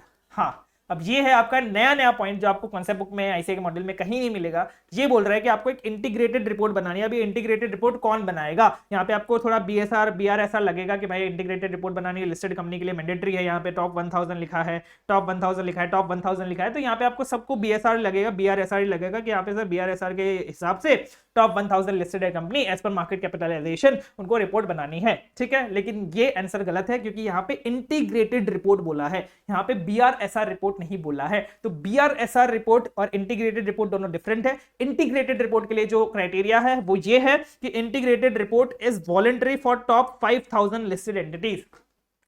Top 500 listed entities के लिए वॉलंटरी है इंटीग्रेटेड रिपोर्टिंग। ये आपके कॉन्सेप्ट बुक में आप मेंशन कर लेना, ठीक है, जहां पे आपका इंटीग्रेटेड रिपोर्टिंग वाला टॉपिक है। ठीक है sir? Yes sir. Integrated reporting में 6 कैटेगरीज ऑफ कैपिटल था, जो हमने पढ़ा हुआ था अपने कॉन्सेप्ट बुक से कि भाई 6 कैटेगरीज ऑफ कैपिटल होता है अपना, financial, natural, intellectual, human, manufactured, ये सारी चीजें जो हमने पढ़ी थी। अब उसमें से हमें बताना है कि जो इनटेंजिबल एसेट्स है, मतलब जो हमारा पेटेंट है एंड रूफटॉप सोलर इक्विपमेंट है, ये कौन सा कैपिटल है, कौन सा रिस्पेक्टिवली कौन सा कैपिटल है। तो सबसे पहले अगर हम बात करें पेटेंट की, पेटेंट क्या होता है ना, पेटेंट इज बेसिकली और इंटेंजिबल एसेट, यहाँ पे लिखा हुआ भी इंटेंजिबल एसेट। अब इंटेंजिबल एसेट है, पेटेंट को अगर आपको ध्यान हो तो हम कभी कभी यहाँ पे इंटेलेक्चुअल प्रॉपर्टी राइट्स भी बोलते हैं, क्योंकि हमारा दिमाग वाला है, दिमाग लगाने वाला है। ठीक है, तो ये इंटेलेक्चुअल कैपिटल है। क्या है हमारा? ये इंटेलेक्चुअल कैपिटल। दूसरा आप यहाँ पे देखेंगे सोलर इक्विपमेंट। क्या है सोलर इक्विपमेंट? मतलब बेसिकली सनरेज आएंगी, वो हमें इलेक्ट्रिसिटी पैदा जनरेट करके देंगे, तो वो सोलर इक्विपमेंट के थ्रू होता है सारा काम। तो सोलर इक्विपमेंट को हम कौन से कैपिटल में डालेंगे? अब वैसे तो यार मैं एज अ टीचर भी इसको यही बोलता कि भाई आप मैन्युफैक्चर कैपिटल में डालो, एज अ स्टूडेंट आप भी यही बोलते कि भाई इसको मैन्युफैक्चर कैपिटल में डालेंगे, क्योंकि इसकी मैन्युफैक्चरिंग होती है बेसिकली एक इक्विपमेंट की, फिर उसको हम इसमें डालते हैं, मतलब बेसिकली फिर हम उसको यूज करते हैं। लेकिन यहाँ पे आप देखेंगे आईसीए ने नेचुरल कैपिटल लिया है। क्योंकि नेचुरल कैपिटल क्यों लिया है? क्योंकि सोलर इक्विपमेंट को चलाने के लिए जो सबसे जरूरी होता है वो होती है सनरेज। अगर सनरेज ही नहीं है तो आप सोलर इक्विपमेंट को कैसे चलाओगे? सनरेज क्या होती है? नेचुरल कैपिटल का पार्ट होती है, इसलिए नेचुरल कैपिटल का अजम्पशन लिया है ने। और फिर भी आप देखेंगे तो इंटेलेक्चुअल कैपिटल पहला तो हो ही गया, पहला कोई इंटेलेक्चुअल कैपिटल है ही नहीं, तो वैसे भी ये ऑप्शन हमारा सही आ जाता है। ठीक है सर? Yes sir. नेक्स्ट हम बात करते हैं क्या ऑडिटर एक्सेप्ट कर सकता है system audit as offered by Comtech limited. क्या हम as an auditor of a company system audit accept कर सकते हैं कि नहीं कर सकते? सिस्टम ऑडिट मतलब समझ लो आईटी का ऑडिट, आईटी ऑडिट हम एक्सेप्ट कर सकते हैं कि नहीं कर सकते? तो सर हम आईटी ऑडिट एक्सेप्ट कर सकते हैं, सिस्टम ऑडिट एक्सेप्ट कर सकते हैं, लेकिन वो सिस्टम ऑडिट वैसा होना चाहिए जिसमें हम फाइनेंशियल स्टेटमेंट्स का ऑडिट नहीं कर रहे, जिसमें हम फाइनेंशियल स्टेटमेंट्स को बना नहीं रहे या फिर बनाने के लिए ऑडिट नहीं कर रहे। इसका मतलब क्या कि बेसिकली हम जब सिस्टम ऑडिट कर रहे हैं तब हमें फाइनेंशियल इंफॉर्मेशन पे ध्यान नहीं देना है, क्योंकि इससे सेल्फ रिव्यू थ्रेट आता है। सेल्फ रिव्यू थ्रेट कैसे आता है कि मैंने पहले सिस्टम ऑडिट किया, सिस्टम ऑडिट में मैंने फाइनेंशियल स्टेटमेंट देखे कि भाई उस पे इफेक्ट सही से जा रहा है कि नहीं जा रहा, अब मैं वापस से उसका ऑडिट करूंगा as an auditor of the company, तो क्या मैं अपने फ्रॉड्स, अपने एरर्स को आइडेंटिफाई करूंगा? नहीं सर, तो इससे सेल्फ रिव्यू थ्रेट आएगा। इसलिए यहां पे बोला गया है कि आप statutory auditor, as a statutory auditor आप एक्सेप्ट कर सकते हो as an assignment of system audit, आप सिस्टम ऑडिटर बन सकते हो, लेकिन आप इन्वॉल्व नहीं हो सकते इन द स्क्रूटिनी और review of financial data and information. आप फाइनेंशियल डेटा एंड इंफॉर्मेशन को स्क्रूटिनी नहीं कर सकते, रिव्यू भी नहीं कर सकते, जिससे आपका सेल्फ रिव्यू थ्रेट नहीं आएगा। ठीक है, जब आप उसको ऑडिट में करोगे वापस से, एज एन ऑडिटर भी हो ना आप, तो आपको एज एन ऑडिटर ऑडिट भी करना पड़ेगा, तो जब आप ऑडिट करोगे तब आपका काम बच जाएगा, तब आप उसको अच्छे से ऑडिट कर पाओगे। ठीक है सर, यस सर।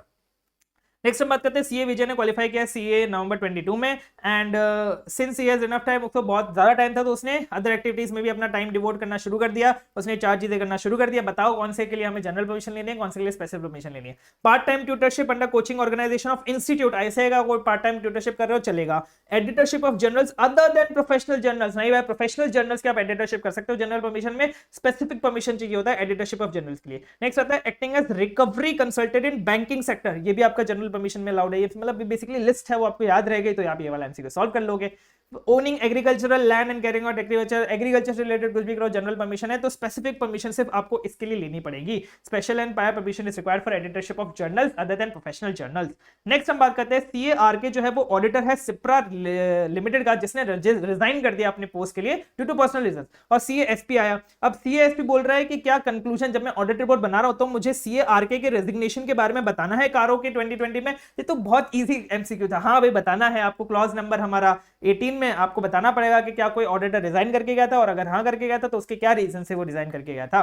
तो सीएएसपी को रिपोर्ट करना पड़ेगा रेजिग्नेशन ऑफ कारो एसके के बारे में, and state if he has taken into consideration the issues और ऑब्जेक्शंस रेज्ड बाय द सीएआरके, और सीएआरके ने अगर कोई आपको इश्यूज और ऑब्जेक्शंस बताए तो आपको ये बताना पड़ेगा कि आपने उनको कंसीडर किया था कि नहीं किया था। ये आपका कारो का क्लॉज है। ठीक है, नेक्स्ट हम बात करते हैं कि हमारी एक मैनेजमेंट कंसल्टेंसी फर्म है जो 15 साल से काम कर रही है। कंपनी की फाइनेंशियल इंफॉर्मेशन जो है वो बहुत अच्छी है। स्टैट्यूटरी ऑडिटर्स ने इशू किया था clean audit report on the financial statements of the company. Inception से, मतलब शुरू से हम सिर्फ क्लीन ऑडिट रिपोर्ट ही इशू करते आ रहे हैं। ड्यू टू मैंडेटरी रोटेशन हमारे जो ऑडिटर्स थे वो चेंज हो गए, एंड एमएनओ एसोसिएट्स को हमने न्यू ऑडिटर हमारा हायर किया for the financial year ended 30/4/2024। ठीक है, अब during the audit MNO limited को ऐसा लगा प्रोसीजर्स परफॉर्म किया उसने करंट पीरियड पे, प्रीवियस ईयर पे भी हमने करने पड़ते हैं एज पर एसए 510, तो हमने दोनों ईयर ओपनिंग बैलेंसेस पे भी किया, करंट ईयर फाइनेंशियल्स पे भी किया, and no significant issues have been observed during the audit।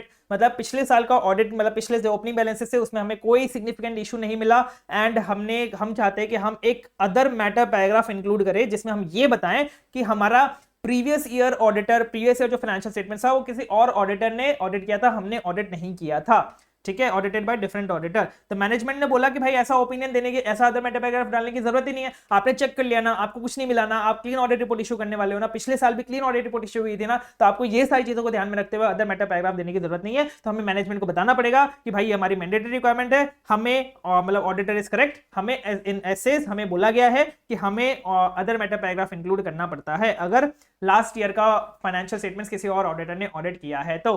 ठीक है सर, यस सर। नेक्स्ट हम बात करते हैं हमारे डिस्क्रिप्टिव क्वेश्चन की। अब स्टार्ट होते हैं डिस्क्रिप्टिव क्वेश्चन। यहाँ पे आपको बहुत सारी चीजें जो है वो रिपीटेड मिलेगी, इसलिए मैंने बोला कि नवंबर 24 का आरटीपी थोड़ा आईसीएनए ने चिपका दिया अलग अलग सोर्सेस से उठा के। ठीक है, नए क्वेश्चन बहुत कम बनाए इस बार और डायरेक्ट क्वेश्चन भी हैं। ठीक है, चलिए शुरू करते हैं। ये वाला जो क्वेश्चन है ये 2 एमटीपी में आ चुका है, एक आरटीपी में आ चुका है और ट्रेस्ट नॉलेज में भी आ चुका है। ठीक है, ये बोल रहा है कि भाई आरपीएस है, जनरल मीटिंग में उसने अपॉइंट किया आरपीएस को, मतलब आरपीएस अपने ऑडिटर्स को अपॉइंट कर दिया, और वो ऑडिटर्स क्या करते हैं, वैल्यूएशन करना चाह रहे हैं न्यूली कंस्ट्रक्टेड इंफ्रास्ट्रक्चर प्रोजेक्ट का। ठीक है, आरपीएस ने ना अपने खुद के एक वैल्यू, मतलब इंजीनियर्स को हायर किया फॉर वैल्यूएशन वर्क। ठीक है, अब ये खुद के इंजीनियर्स को हायर कर रहे हैं, अलग अलग ऑडिटर अपने खुद के एक्सपर्ट को हायर कर रहा है। तो यहाँ पे कौन सा ऐसे लगेगा, ऑडिटर्स एक्सपर्ट वाला ऐसे लगेगा। ठीक है, इंजीनियर्स को हायर कर रहा है, और due to differences of opinion, मतलब सबके इंजीनियर्स के ना अलग अलग डिफरेंसेस से ओपिनियन में, बेसिकली इसका वैल्यूएशन ये होगा, नहीं ये होगा, ये होगा, तीनों अलग अलग बोल रहे थे।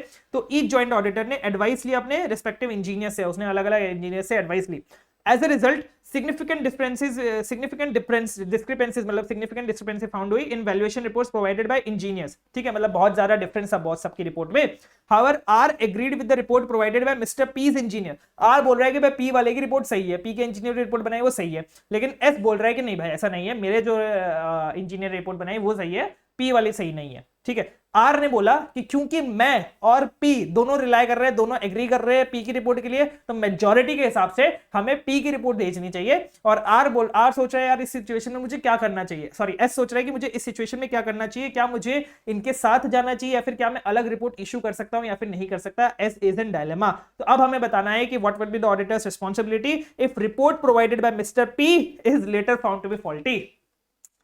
आर ने पी की रिपोर्ट पर रिलाई किया, एस ने रिलाय नहीं किया, एस ने अपनी रिपोर्ट खुद बना दी, आर पी ने मिलकर अपनी रिपोर्ट बनाई जिसमें उसने पी की और एक्सपर्ट पे रिलाय किया हुआ है, और बाद में पता चला पी का एक्सपर्ट जो है वो गलत था.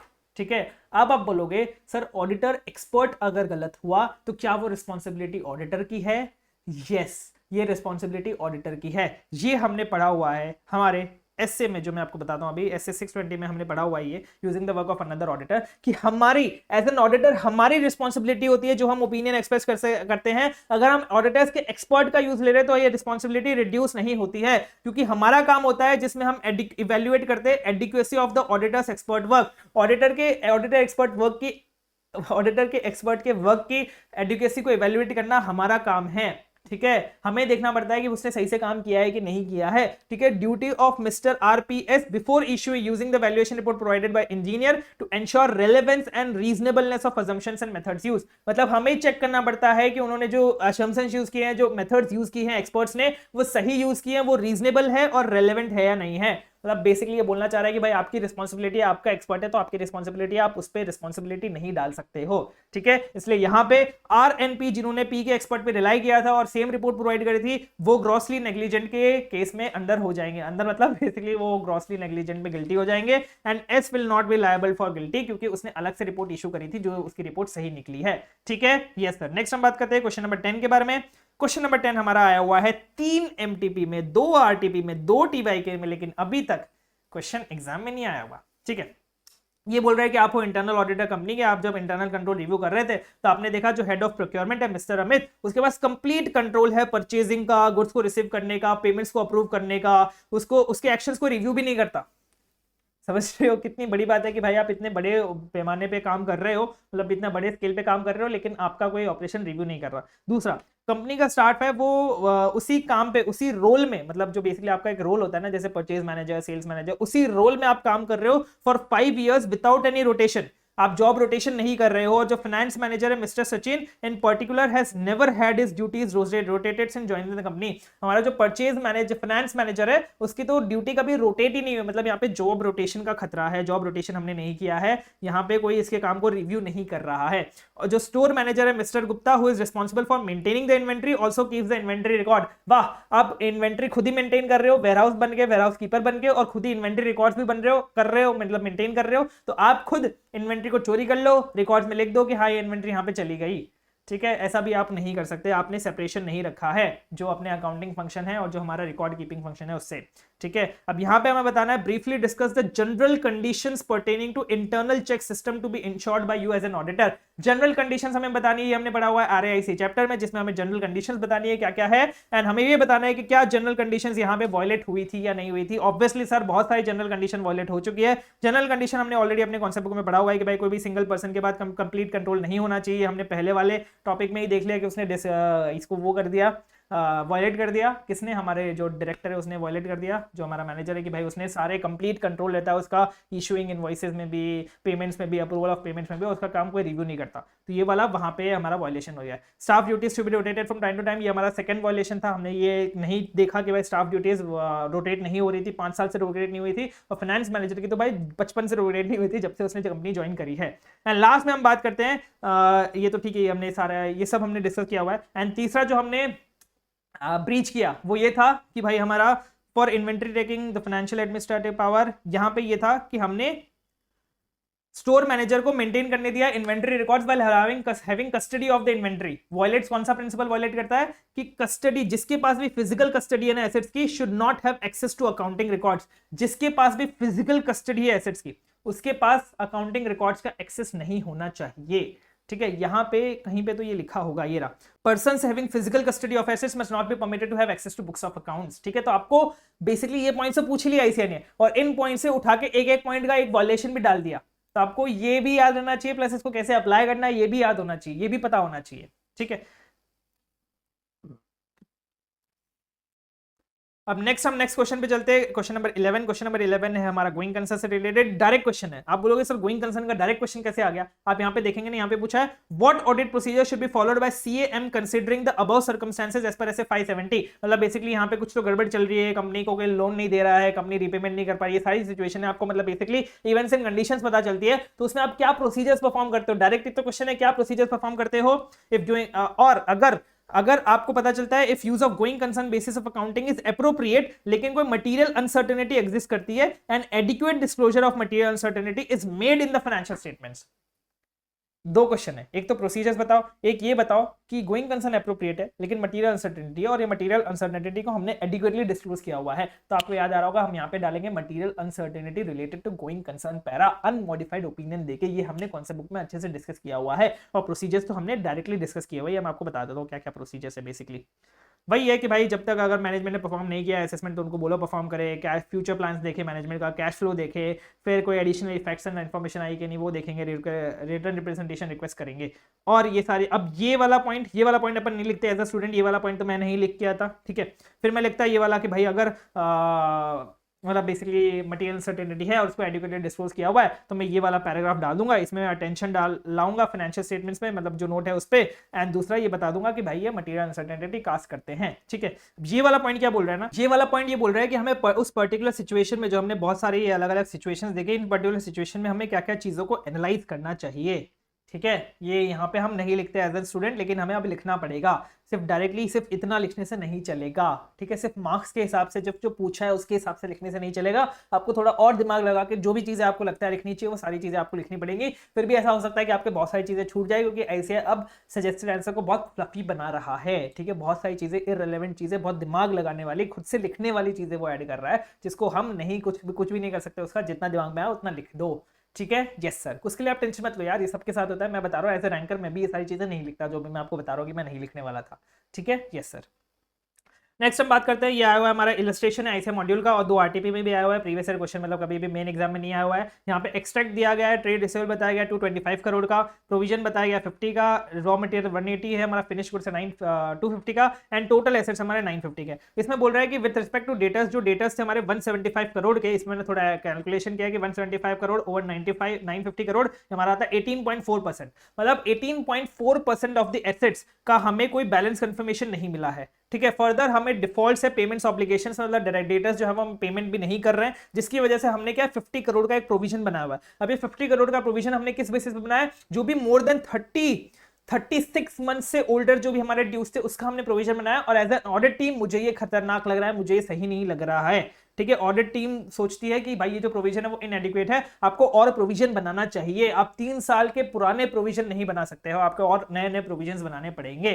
ठीक है, ये एक बात हो गई। दूसरी बात बोल रहा है कि भाई जो इन्वेंट्री थी ना, जो 45% मांगती थी एसेट का, टोटल एसेट्स का 45% है हमारी इन्वेंट्री, वो मैनेजमेंट ने अंडरटेक नहीं किया physical verification of inventory periodic intervals पे। ऑल्सो कंपनी ने मेंटेन नहीं किया adequate inventory records, and audit team unable to undertake physical inventory count. मतलब बेसिकली हमें इन्वेंट्री से रिलेटेड कोई भी एविडेंस नहीं मिला, हमें डेटा जो 18.4% थे उससे रिलेटेड भी कोई भी एविडेंस नहीं मिला है, क्योंकि भाई हमने बैलेंस कंफर्मेशन किया वो हमें नहीं मिला, प्लस प्रोविजन भी उन्होंने अच्छे से नहीं बनाया है। सो बेसिकली इसमें बहुत सारी दिक्कतें हैं, और ये मटीरियल है प्लस परवेसिव है। परवेसिव कैसे पता चला, यहाँ पे 45% है प्लस 18.4%, मतलब ये 63, मेरे ख्याल 63 के आसपास परसेंट पहुंच गया, 63.4%। तो ये हमारा परवेसिव भी है और मटेरियल भी है। यहाँ पे बोल रहा है what kind of opinion should be given by Yash. ठीक है, यश। तो यश के द्वारा कौन सा ओपिनियन दिया जाना चाहिए, भाई मटेरियल भी है, परवेसिव भी है, और हमें मिला नहीं है सफिशिएंट एप्रोप्रिएट ऑडिट एविडेंस, तो इसलिए यहाँ पे डिस्क्लेमर ऑफ ओपिनियन आएगा।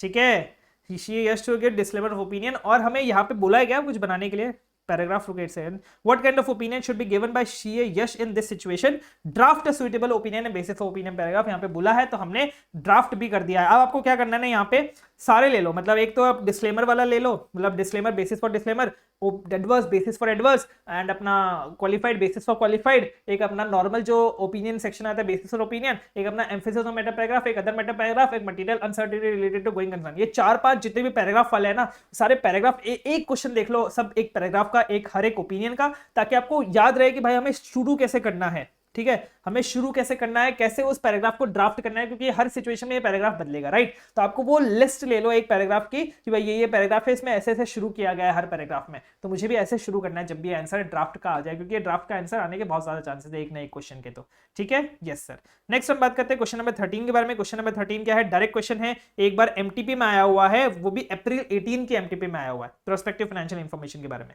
वो बोल रहा है कि विनीता को हमने अपॉइंट किया है to audit, to examine the prospective financial information of the company. What factors, अभी डायरेक्ट क्वेश्चन क्यों है, क्योंकि यहाँ पे हमने पूछा है what factors should an auditor consider before accepting an engagement. ये हमने पढ़ा हुआ है हमारे प्रोस्पेक्टिव फाइनेंशियल इंफॉर्मेशन वाले अपने स्टैंडर्ड्स में, कि हमने क्या, जब हम एक्सेप्ट कर रहे हैं एंगेजमेंट को, तब हमें कौन कौन से फैक्टर्स को कंसिडर करना चाहिए to examine prospective financial statement, and कौन कौन सी कंडीशंस में हमें डिक्लाइन या फिर विड्रॉ कर लेना चाहिए उन एंगेजमेंट के लिए, एंड क्या स्टेप हमें लेने चाहिए to formalize the terms of engagement. जो हमने टर्म्स ऑफ एंगेजमेंट डिस्कस किए ना, उसको फॉर्मल करने के लिए, फॉर्मलाइज करने चाहिए, क्या स्टेप्स लेना चाहिए। ठीक है, तो वो हम डिस्कस करते हैं, पूरा हमारा डायरेक्ट क्वेश्चन है। यहाँ पे बात करते हैं हम लोग बिफोर एक्सेप्टिंग, हमने डिस्कस किया हुआ इंटेंडेड यूज ऑफ इन्फॉर्मेशन। देखो ये सारी चीजें हमने कॉन्सेप्ट नोट्स में डिस्कस किया है। अगर आपको विड्रॉ करना है, कब आप विड्रॉ करोगे, जब आप देखोगे भाई वो जो अजम्पशन है वो क्लियरली अनरियलिस्टिक है, या फिर आपको लगता है कि प्रोस्पेक्टिव फाइनेंशियल इंफॉर्मेशन जो है वो इनएप्रोप्रिएट है फॉर इंसेंटिव। से सारी चीजें हमने डिस्कस की है, डायरेक्ट क्वेश्चन है पूरा का पूरा। लास्ट में फॉर्मलाइज करना है तो आप उसको एंगेजमेंट लेटर में लिख दो, तो आपके फॉर्मलाइज हो जाएंगे टर्म्स ऑफ एंगेजमेंट। ठीक है सर, यस सर। नेक्स्ट हम बात करते हैं 14 की, ये भी पूरा अपना डायरेक्ट क्वेश्चन है। यहाँ पे डायरेक्ट क्वेश्चन बहुत है इस एमटीपी आरटीपी में, इसलिए मैंने आपको बोला कि थोड़ा बहुत ऐसे ने थोड़ा बहुत ऊपर नीचे से बनाया है। 14 वाला क्या बोलता है, describe key components and benefits of IoT। IoT is internet of things, the risk associated with IoT implementation, क्या रिस्क है, क्या इंप्लीकेशंस है for companies audit processes, how should the company address these concerns to ensure a smooth transition. मतलब बेसिकली IoT के बारे में आपको जितनी भी चीजें पता है, जितनी भी चीजें आपने पढ़ी है इंटरनेट ऑफ थिंग्स के बारे में, वो सारी चीजें आपको यहाँ पे लिखनी है। डायरेक्ट क्वेश्चन है ये पूरा का पूरा। ये रहा, इंटरनेट ऑफ थिंग्स के बारे में बता दिया, उसके कंपोनेंट्स के बारे में बता दिया, एग्जांपल्स के बारे में बता दिया, कॉमन रिस्क के बारे में बता दिया, ऑडिट इंप्लीकेशंस के बारे में बता दिया। ठीक है, ये पूरा अपना यहाँ तक। अब नेक्स्ट हम बात करते हैं 15, ये भी पूरा का पूरा डायरेक्ट क्वेश्चन है। ठीक है, ये बहुत बार आ चुका है, 4 बार एमटीपी में आ चुका है, 1 बार आरटीपी में आ चुका है, लेकिन कभी तक मेन एग्जाम से नहीं आया है। ये बोल रहा है कि भाई आपको बताना है व्हेन द, ये हमने 5 पॉइंट से पढ़े थे।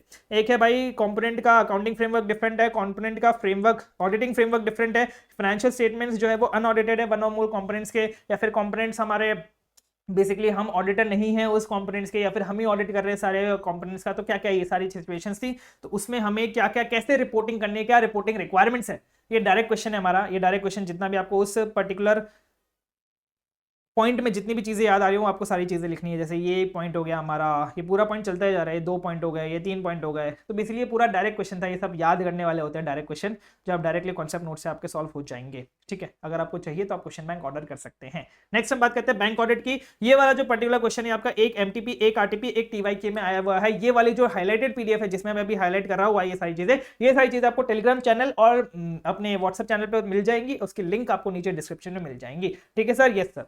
नेक्स्ट हम बात करते हैं कि एक सेंट्रल स्टैट्यूटरी ऑडिटर है, आप सेंट्रल स्टैट्यूटरी ऑडिटर और नेशनलाइज बैंक के, आपने देखा कि भाई बैंक ने, ऑडिट मैनेजर ने ना कुछ फॉलोइंग इश्यूज आइडेंटिफाई किए और उसको टीम के तहत रखा। उसने बोला कि हमने कंसोर्शियम क्रेडिट फैसिलिटीज दे रखी थी प्राइम लिमिटेड को 75 करोड़ की। कंसोर्शियम मतलब क्या होता है, कंसोर्शियम मतलब होता है कि सारे बैंक मिलके, जब 2-3 बैंक या फिर जितने भी बैंक है वो मिलके क्रेडिट फैसिलिटी देते हैं किसी भी बोरोवर को, कि भाई सपोज किसी बोर्ड ने 100 करोड़ की क्रेडिट फैसिलिटी चाहिए, 10 बैंक मिलके 10-10 करोड़ का लोन दे रहे हैं। ठीक है, तो वो कंसोर्शियम होता है। तो कंसोर्शियम में हमने दिया प्राइम लिमिटेड को 75 करोड़। हमारा खुद का शेयर कितना था, तो कंसोर्शियम में टोटल सबने मिला के दिया था, हमारा खुद का शेयर कितना था, उसमें से 15 करोड़ का। ठीक है, debit towards interest in last 2 quarters, मतलब लास्ट 2 क्वार्टर्स में, मतलब लास्ट 60 डेज में हमारा डेबिट कितना आया इंटरेस्ट के लिए, 2.25 करोड़ का। ठीक है, क्रेडिट्स हमें कितना मिला लास्ट 2 क्वार्टर्स में, 1.75 करोड़ का। और classification of prime limits accounts based on the lead bank का सर्टिफिकेट परफॉर्मिंग अकाउंट, इसका मतलब ये बोल रहा है, एक होता है कंसोर्शियम में एक लीड बैंक होता है। लीड बैंक क्या करता है, basically it is the leader. Lead bank को आप लीडर मान सकते हो कि बेसिकली वो जो बोलता है ना वो बाकी बैंक्स करते हैं। वो बोलता है कि भाई आपको इतना हम रेट ऑफ इंटरेस्ट दे देंगे, इससे हम इतना ले लेंगे और इसको आपको इतना दे देंगे और आपका इतना शेयर होगा हमारे बोरोइंग्स में, मतलब जो भी आप लेंड करोगे वो इतना आप लेंड कर देना इसको, ठीक है। तो वो लीड बैंक होता है, बेसिकली वो सारी चीजें वो सारा कोऑर्डिनेट करता है बोरोवर के साथ और वो सारे बैंक के साथ भी कोऑर्डिनेट करता है। तो लीड बैंक बोल रहा है कि हमें इसको आइडेंटिफाई करना चाहिए एज अ परफॉर्मिंग अकाउंट, ठीक है, क्योंकि हमारे लिए एज ये परफॉर्मिंग अकाउंट है। लेकिन हमें एज एन इंडिविजुअल बैंक, हमारे पास क्या हुआ है ना, हमने उससे मांगे थे इंटरेस्ट के लिए 2.25 करोड़, लेकिन जबकि उसने हमें 1.75 करोड़ ही दिए हैं, मतलब उसने 50 लाख नहीं दिए एटलीस्ट फॉर इंटरेस्ट। प्रिंसिपल तो हमने अभी तक मांगा ही नहीं उससे, वो इंटरेस्ट ही नहीं दे रहा है। और हमने पढ़ा हुआ है कि अगर कोई भी अकाउंट में अगर आप इंटरेस्ट नहीं दे रहे हो, एटलीस्ट इंटरेस्ट जितना भी अमाउंट डिपॉजिट नहीं कर रहे हो, तो आप एनपीए माने जाओगे, आउट ऑफ ऑर्डर माना जाता है इस अकाउंट को, ठीक है,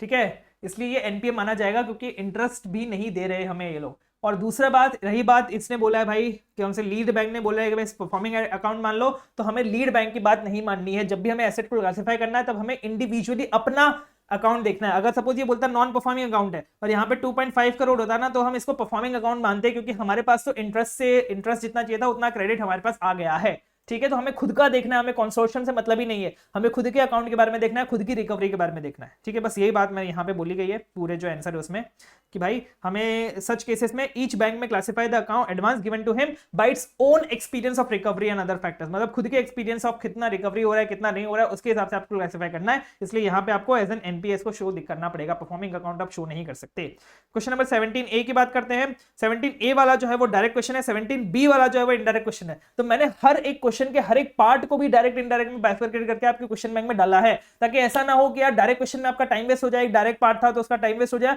और जो इनडायरेक्ट पार्ट था वो हमने डायरेक्ट पार्ट में इंक्लूड कर दिया तो आप वो पार्ट भी छोड़ के जा रहे हो। हमने दोनों को सेग्रीगेट कर दिया। ये वाला पार्ट जो है आपको डायरेक्ट क्वेश्चन मतलब पार्ट 2 में मिलेगा मेरे क्वेश्चन बैंक के, एंड ये वाला जो पार्ट है आपको पार्ट 1 में मिलेगा। हमने इस लेवल पे बाइफरकेशन किया है हर एक पार्ट का, ठीक है। इसलिए बहुत मेहनत लगी है क्वेश्चन बैंक बनाने में। तो अगर आप अभी ऑर्डर करते हैं, नवंबर 24 है अगर आपका टाइम, तो अगर आप अभी ऑर्डर करते हैं तो आपको 3 से 4 दिन अप्रोक्सीमेटली वर्किंग डेज में आपको ये डिलीवरी हो जाएगी, एक्सप्रेस डिलीवरी अगर आप ऑप्शन चूज करते हैं तो, ठीक है। चलिए हम डिस्कस करते हैं, यहाँ पे हम कंटिन्यू करते हैं। What are the responsibilities of Rishi as an internal auditor with respect to accounting function and internal record financial records of the organization, मतलब एज एन इंटरनल ऑडिटर मेरी क्या रिस्पॉन्सिबिलिटी है अकाउंटिंग फंक्शन और फाइनेंशियल रिकॉर्ड्स के लिए। हमने पढ़ा हुआ है हमारे इंटरनल ऑडिटर वाले चैप्टर में कि हमें एडिक्वेसी देखनी पड़ती है, हमें इंडिपेंडेंटली देखना पड़ता है, इंडिपेंडेंटली ऑपरेट करना पड़ता है, हमें एग्जीक्यूटिव फंक्शन में इन्वॉल्व नहीं होना पड़ता है, सारी चीजें हमने करी हुई है। नेक्स्ट जो हमारा इनडायरेक्ट क्वेश्चन है वो हमारा मेन क्वेश्चन है। ये बोल रहा है कि सीए नितिन, मतलब हमारा ऑडिटर हमारा जो सीए नितिन था उसने आस्क किया, मतलब उसने बोला ऋषि को प्रोवाइड करने के लिए direct assistance to him regarding evaluating the appropriateness of management use of going concern assumption. वो बोल रहा है, मतलब मैं एज ए स्टैट्यूटरी ऑडिटर मेरे इंटरनल ऑडिटर को बोल रहा हूं कि तू मुझे डायरेक्ट असिस्टेंस दे while evaluating the management assessment of going concern, मतलब गोइंग कंसर्न को असेसमेंट करने के लिए, गोइंग कंसर्न को असेसमेंट करने के लिए तू मुझे दे डायरेक्ट असिस्टेंस, ठीक है। तो आप मुझे बताओ, क्या मैं डायरेक्ट असिस्टेंस सिग्निफिकेंट मैटर्स के लिए ले सकता हूं, उन मैटर्स जिसमें मेरा सिग्निफिकेंट जजमेंट इन्वॉल्व होने वाला है, उन मैटर्स जिसमें मुझे ज्यादा ध्यान देने की जरूरत है। एंड गोइंग कंसर्न सबसे बड़ा फैक्टर है किसी भी ऑडिट में, सबसे बड़ा सिग्निफिकेंट जजमेंट है, सिग्निफिकेंट डिसीजन है, सिग्निफिकेंट मैटर है, ठीक है, सिग्निफिकेंट एरिया है। मतलब जिसको भी बोल लो गोइंग कंसर्न को आप डायरेक्ट असिस्टेंस नहीं दे सकते, डायरेक्ट असिस्टेंस के लिए यूज नहीं कर सकते इंटरनल ऑडिटर को गोइंग कंसर्न में, ठीक है, क्योंकि ये आपको खुद को करना पड़ेगा। आप छोटी छोटी चीजों के लिए लो ना, हमने कहा मना किया, लेकिन यार गोइंग कंसर्न के लिए मत लो आप डायरेक्ट असिस्टेंस, ठीक है। तो यहाँ पे भी यही बात बोलेंगे ये लोग कि भाई क्योंकि ये सिग्निफिकेंट जजमेंट इन्वॉल्व होती है इस एरिया में, इसलिए हम यहाँ पे नहीं ले सकते, यहाँ पे हम नहीं ले सकते डायरेक्ट असिस्टेंस इंटरनल ऑडिटर का, ठीक है। बस थोड़े से पॉइंट्स और है, थोड़े से पॉइंट्स और है, थोड़े से बस 18, 19, 20 खत्म, 18, 19, 20 खत्म, ठीक है। 18 हमारा आया था एक एमटीपी, एक आरटीपी, एक टीवाईके में, ठीक है। ये क्या बोल रहा है कि बेसिकली हमें एक क्वेश्चन, एक बैंक है, मैं एक बैंक मैनेजर हूं, मेरे पास कोई बंदा आया कि भाई हमें 12 करोड़ का क्रेडिट दे दो, ठीक है। हमने उसको रिव्यू किया, क्या रिव्यू किया, हमने पास हिस्ट्री रिव्यू की, बैकग्राउंड रिव्यू किया, शेयर होल्डिंग पैटर्न रिव्यू किया, नेचर ऑफ बिजनेस रिव्यू किया, हमने असेसमेंट किया फाइनेंशियल रिजल्ट्स का, हमने स्वॉट एनालिसिस किया। अब ये यहाँ पे ध्यान देना, स्वॉट एनालिसिस किया, हमने नेटवर्क डायरेक्टर्स का आइडेंटिफाई किया, सिविल स्कोर चेक किया, मतलब हमने बहुत सारी चीजें करी उसके बारे में चेक करने के लिए। अब हमें ये बात बताओ कि ये जो प्रोसीजर्स हमने फॉलो किए सीए राजुल ने, क्या उसका नेचर था, क्या नेचर था, मतलब बेसिकली ये क्या किया हमने, इतने सारे प्रोसीजर्स जो हमने परफॉर्म किए क्या किया। अब इसमें हम कंफ्यूज होंगे कि सर ये ड्यू डिलिजेंस है या फिर इन्वेस्टिगेशन है। फॉरेंसिक अकाउंट तो ऑब्वियसली रही हुई, यहाँ पे फ्रॉड वर्ड की बात नहीं हो रही, लेकिन क्या ये ड्यू डिलिजेंस है या फिर इन्वेस्टिगेशन है। अब यहाँ पे जो ड्यू डिलिजेंस कैसे आप आइडेंटिफाई करोगे, यहाँ पे स्वॉट एनालिसिस दिया हुआ है and contents of due diligence वाले रिपोर्ट में अगर आपको याद आ रहा हो एक स्वॉट एनालिसिस का भी क्वेश्चन मतलब पॉइंट था कि आपको स्वॉट एनालिसिस डालना पड़ता है, तो इसलिए यहाँ पे स्वॉट एनालिसिस है, इसलिए ड्यू डिलिजेंस है। मतलब मैं ऐसा नहीं बोला सिर्फ इसीलिए, ये ऑब्वियसली सारी चीजें ड्यू डिलिजेंस में भी आती है, लेकिन आपको एज अ स्टूडेंट जो कंफ्यूजन होगा वो मैं बता देता हूं, वो आपको कैसे रिजॉल्व करना है। यहाँ पे स्वॉट एनालिसिस दिया है इसलिए ड्यू डिलिजेंस हम मानेंगे, ठीक है, तो ये ड्यू डिलिजेंस है। Would your answer be different if this activity was to be performed by a person not qualified as a CA? क्या आपका आंसर गलत होता, क्या आपका आंसर कुछ और होता अगर ये कोई और करता, एज ए सीए के अलावा कोई और करता। Can a non CA perform such activity, state reason, क्या कोई नॉन सीए भी ये ड्यू डिलिजेंस कर सकता है? सो ऑब्वियसली सर ऐसा नहीं है कोई ड्यू डिलिजेंस हमारा सीए का ही एरिया है कि भाई सीए लोग ही ड्यू डिलिजेंस कर सकते हैं, ऐसा नहीं है। सिर्फ ऑडिट ही ऐसा एरिया है जिसमें हम सिर्फ कर सकते हैं और कोई नहीं कर सकता, बाकी सारे एरिया सब लोग कर सकते हैं। तो ड्यू डिलिजेंस सब लोग कर सकते हैं, इसको कोई चेंज नहीं होगा, इसका नाम कोई चेंज नहीं होगा अगर कोई नॉन सीए कर रहा है तो, ठीक है। लास्ट में name 3 other areas where identified activity can be undertaken. ये वाला क्वेश्चन जो है ना, पर्टिकुलर क्वेश्चन मैंने अपने ना रिवीजन वीडियो में ही करवा दिया था, आपको रिवीजन वीडियो में बता दिया था कि भाई ऐसा कोई क्वेश्चन है उसमें ये आंसर आएगा, ठीक है। अगर आपने पढ़ा, अगर आपने देखा हो मेरा रिवीजन वीडियो तो आपको पता चल गया होगा ये वही वाला क्वेश्चन है, ठीक है। बताना है कि भाई ड्यू डिलिजेंस के बारे में जो भी तामझाम होता है वो सब कुछ लिख देना है अपने को। दूसरा हमें बताना है कि भाई कोई डिफरेंस नहीं होगा आंसर में, क्योंकि भाई नॉन सीए भी ड्यू डिलिजेंस कर सकता है। यहाँ पे हमने 3 एग्जांपल्स दे दिए, ठीक है। नेक्स्ट हम बात करते हैं भाई सबसे इजी, सबसे प्यारा क्वेश्चन, सबसे छोटा क्वेश्चन बीआरएसआर से जो पूछ सकते हैं, एसडीजी एससी से पूछ सकते हैं, वो यही है, what methodology should Kapil follow to provide assurance on BRSR. ये हमारा टीवाईके में दिया हुआ है, आईसीआई मॉड्यूल के टीवाईके में दिया हुआ है, ये डायरेक्ट क्वेश्चन है, हमारे पार्ट 2 में दिया हुआ है क्वेश्चन बैंक के, ठीक है। लास्ट बस 2 क्वेश्चन, लास्ट छोटे छोटे 2 क्वेश्चन। सबसे पहला है सीए वायु है, ऑडिटर है वाइवा लिमिटेड का, जिसका टर्नओवर है मोर देन 200 करोड़। हमें ऑडिट फी मिलती है 80 लाख की, और उसने हमें बोला कि आप हमें रिप्रेजेंट कर लो आईटैट के अगेंस्ट, मतलब ITAT is income tax appellate tribunal के साथ आप हमें रिप्रेजेंट कर लो, एंड उसके लिए हम आपको फीस देंगे 1.75 करोड़ की, ठीक है। यहां पे कौन सी कंपनी है? Viva limited. वाइवा लिमिटेड मतलब पब्लिक कंपनी है जिसका टर्नओवर है 200 करोड़ के ऊपर, और ये हमें स्टैट्यूटरी ऑडिट के लिए फीस दे रही है 80 लाख की, और हमें रिप्रेजेंटेशन के लिए फीस दे रही है 1.75 करोड़ की, और सीए वायु ने एक्सेप्ट कर लिया। अब आप हमें बताइए कि ये इसने सही एक्सेप्ट किया या फिर गलत एक्सेप्ट किया, इसको एक्सेप्ट करना चाहिए था फिर नहीं करना चाहिए था। अब ये ऐसे तो आपको ऐसे याद नहीं आएगा, लेकिन आपको ये याद आ जाएगा कि हाँ हमने ऐसा कुछ तो पढ़ा था कि भाई ऑडिटर की जो हम स्टैट्यूटरी ऑडिट से जो हमें फीस मिल रही है वो ज्यादा होनी चाहिए, जो भी अदर हम सर्विसेज दे रहे हैं उससे ज्यादा ही होनी चाहिए, मतलब ऐसा। और ये कुछ पर्टिकुलर कंपनीज के केसेस में लगता था। तो ऐसा अगर आपको याद आ जाए तो आपको ये भी याद आ जाएगा कि ये प्रोफेशनल एथिक्स की बात कर रहा था। प्रोफेशनल एथिक्स में क्लॉज चैप्टर नंबर हमारा 9 की बात कर रहा था। चैप्टर नंबर 9 में हमें बोला गया कि अगर हम स्टैट्यूटरी ऑडिटर है किसी भी पब्लिक कंपनी के जिसका टर्नओवर 50 करोड़ और मोर है, यहाँ पे टर्नओवर है 200 करोड़, यहाँ पे 50 करोड़ और मोर, मतलब यहाँ पे ये एप्लीकेबल हो जाएगा। अगर ये 49 करोड़ होता तो एप्लीकेबल नहीं होता, फिर हम ले सकते थे। तो ये यही बोल रहा है कि भाई स्टैट्यूटरी ऑडिट की जो आपकी फीस है, जो आपकी 80 लाख है, उससे ज्यादा आपकी रिप्रेजेंटेशन की फीस नहीं हो सकती, और क्योंकि आपने एक्सेप्ट कर लिया है तो आप गिल्टी हो जाओगे। ऐसा मैं एज अ स्टूडेंट आंसर लिख के आता, लेकिन जब तक मुझे ये याद नहीं आ जाता कि यहाँ पे एक्सेप्शन भी थी। हाँ सर, यहाँ पे आप देखेंगे ना तो मैंने जो भी अब तक बोला है वो सब गलत है, सब नहीं, मतलब बेसिकली मैंने एक पॉइंट यहाँ पे कवर नहीं किया, जानबूझ के कवर नहीं किया। मेरे को ये चेक करना था कि आपके दिमाग में ये चीज आती है या नहीं आती है। तो ऑनेस्टली मन से खुद से सोच लीजिएगा कि आपके दिमाग में वो चीज आई है या नहीं आई है। ऑब्वियसली यार कैसे याद आएगी, आपने बहुत पहले पढ़ा होगा ऑडिट, शायद ऐसा भी हो सकता है। अगर आपने रिसेंटली पढ़ा हो तो आपके दिमाग में, प्रोफेशनल रिसेंटली पढ़ा हो तो आपके दिमाग में ये चीज आनी चाहिए कि हमने वहां पे 3 एक्सेप्शन भी पढ़े थे जो हमारे ऑडिट फीस को कंपेयर करते टाइम नहीं आएंगे। 3 एक्सेप्शन क्या क्या थे? सबसे पहला था ऑडिट अंदर एनी अदर स्टैट्यूट, अगर हम कोई और ऑडिट कर रहे हैं, टैक्स ऑडिट कर रहे हैं, जीएसटी ऑडिट कर रहे हैं, तो उसके फीस को हम यहाँ पे नहीं कंसीडर करेंगे। सर्टिफिकेशन वर्क कर रहे हैं तो उसकी फीस को हम यहाँ पे कंसीडर नहीं करेंगे। एंड रिप्रेजेंटेशन कर रहे हैं बिफोर एनी अथॉरिटी तो उसके फीस को भी हम यहाँ पे कंसीडर नहीं करेंगे। मतलब ये जो 1.75 करोड़ की फीस थी उसको हम स्टैट्यूटरी ऑडिट की फीस से कंपेयर नहीं करेंगे। इसका मतलब क्या, सीए वायु सही है, वो ले सकता है ये असाइनमेंट ऑफ रिप्रेजेंटेशन, ठीक है। इसलिए it will not be a misconduct on part of CA वायुज, ठीक है। लास्ट क्वेश्चन जो हमारा है आरटीपी नवंबर 24 का प्रोफेशनल एथिक्स से, वो बोल रहा है कि संजीव एंड एसोसिएट्स एक फर्म है चार्टर्ड अकाउंटेंट की जिसने एक टेंडर को रिस्पॉन्ड किया है। वो टेंडर था for filing quarterly ETDS returns. क्या था? For filing quarterly ETDS returns. उस टेंडर में क्या बोला था? आपको अर्नेस्ट मनी डिपॉजिट करनी है 7,500 की, ओपन टू ऑल कैटेगरीज। यहीं पे क्वेश्चन खत्म हो जाता है। Open to all categories and maximum fees of 7,500 per quarter. अब आपको याद आ रहा हो तो हमने पढ़ा था क्लॉज 6.111 में, क्लॉज 6111 में हमने ये पढ़ा था कि आप किसी भी टाइप का सोलिसिटेशन, किसी भी टाइप का आप कुछ भी नहीं कर सकते हो जीवन में, कोई भी एडवर्टीजमेंट ऐसा कुछ नहीं कर सकते हो। आप टेंडर भर सकते हो, आप टेंडर भर सकते हो, सिर्फ वही टेंडर भरो जो स्पेसिफिकली फॉर चार्टर्ड अकाउंटेंट्स है और जिसमें मिनिमम फी प्रिस्क्राइब्ड है। ठीक है, ये दोनों चीजें मैच होनी चाहिए। या फिर वो ओपन टू ऑल है, ओपन टू ऑल है, मिनिमम फीस प्रिस्क्राइब नहीं है, चलेगा, आप उसको फिल कर सकते हो। लेकिन अगर सिर्फ सीए वाली सर्विसेज के लिए वो टेंडर है और मिनिमम फीस है तभी आप उसको भर सकते हो, मिनिमम फीस नहीं है तो आप नहीं भर सकते हो। अब यहां पे आप चेक करोगे तो यहां पे हमें बोला गया it is open to all categories, यहां पे मिनिमम फीस नहीं है तो भी हम इसको भर सकते हैं, तो भी ये टेंडर पे हम अप्लाई कर सकते हैं, इसलिए हम गिल्टी नहीं होंगे। हम मतलब Sanjeev and associates would not be guilty.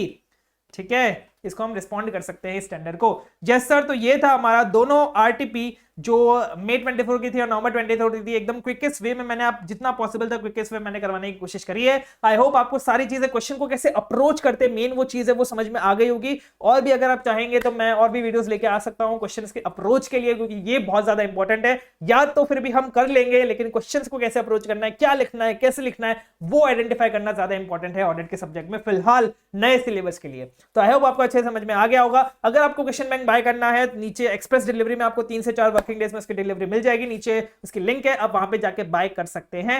And concept book है 150 पेजेस की, वो भी आप चाहे तो बाय कर सकते हैं, हमारे उसकी सारी लिंक। टेस्ट सीरीज है, अगर आपको क्वेश्चंस के अप्रोच को देखना है कि आप क्वेश्चंस को अप्रोच कर पाते कि नहीं कर पाते, उसको ढंग से लिख पाते कि नहीं लिख पाते, और ये जो पेपर इवैल्यूएशन है टेस्ट सीरीज का वो मैं खुद पर्सनली मॉनिटर कर रहा हूं, तो वो सारी चीजें आपको टेस्ट सीरीज में भी मिलेगी। एटलीस्ट एक पेपर देना, भले मेरा मत देना, किसी और का दे दो, ऐसे खुद का मॉक टेस्ट दे दो, लेकिन एक पेपर दो, लिख के लो, ताकि आपको पता चले कि आप लिख पा रहे हो कि नहीं लिख पा रहे हो। ठीक है, यस सर। और लास्ट में अपने जाते जाते अपने जो भी भाई बहन है, जो भी अपने फ्रेंड्स है, जो भी अपने जूनियर है, उनको बता दीजिएगा कि मेरी मई 25 के लिए बैच अनाउंसमेंट बहुत जल्दी आने वाला है, 10 से 15 दिन में, जिसमें मैं अपने बैच डिटेल्स बहुत जल्दी अच्छे से बताने वाला हूं। और आपको बहुत मजा आएगा मेरे बैच डिटेल्स देख के, बैच डिटेल्स सुन के आप बहुत खुश हो जाएंगे, I can guarantee you that. तो चलिए शुरू करते हैं। शुरू क्यों करना है, अभी तो खत्म करना है, सॉरी। तो चलिए खत्म करते हैं। नीचे कमेंट में लिख दीजिएगा हम सीए बनेंगे, ताकि जो भी वीडियो देखे उसको मोटिवेशन आ जाए कि वो भी सीए बनेगा। इस बार ऑडिट में एग्जामिनेशन पास बस दुआ में रखना। Thank you, bye bye.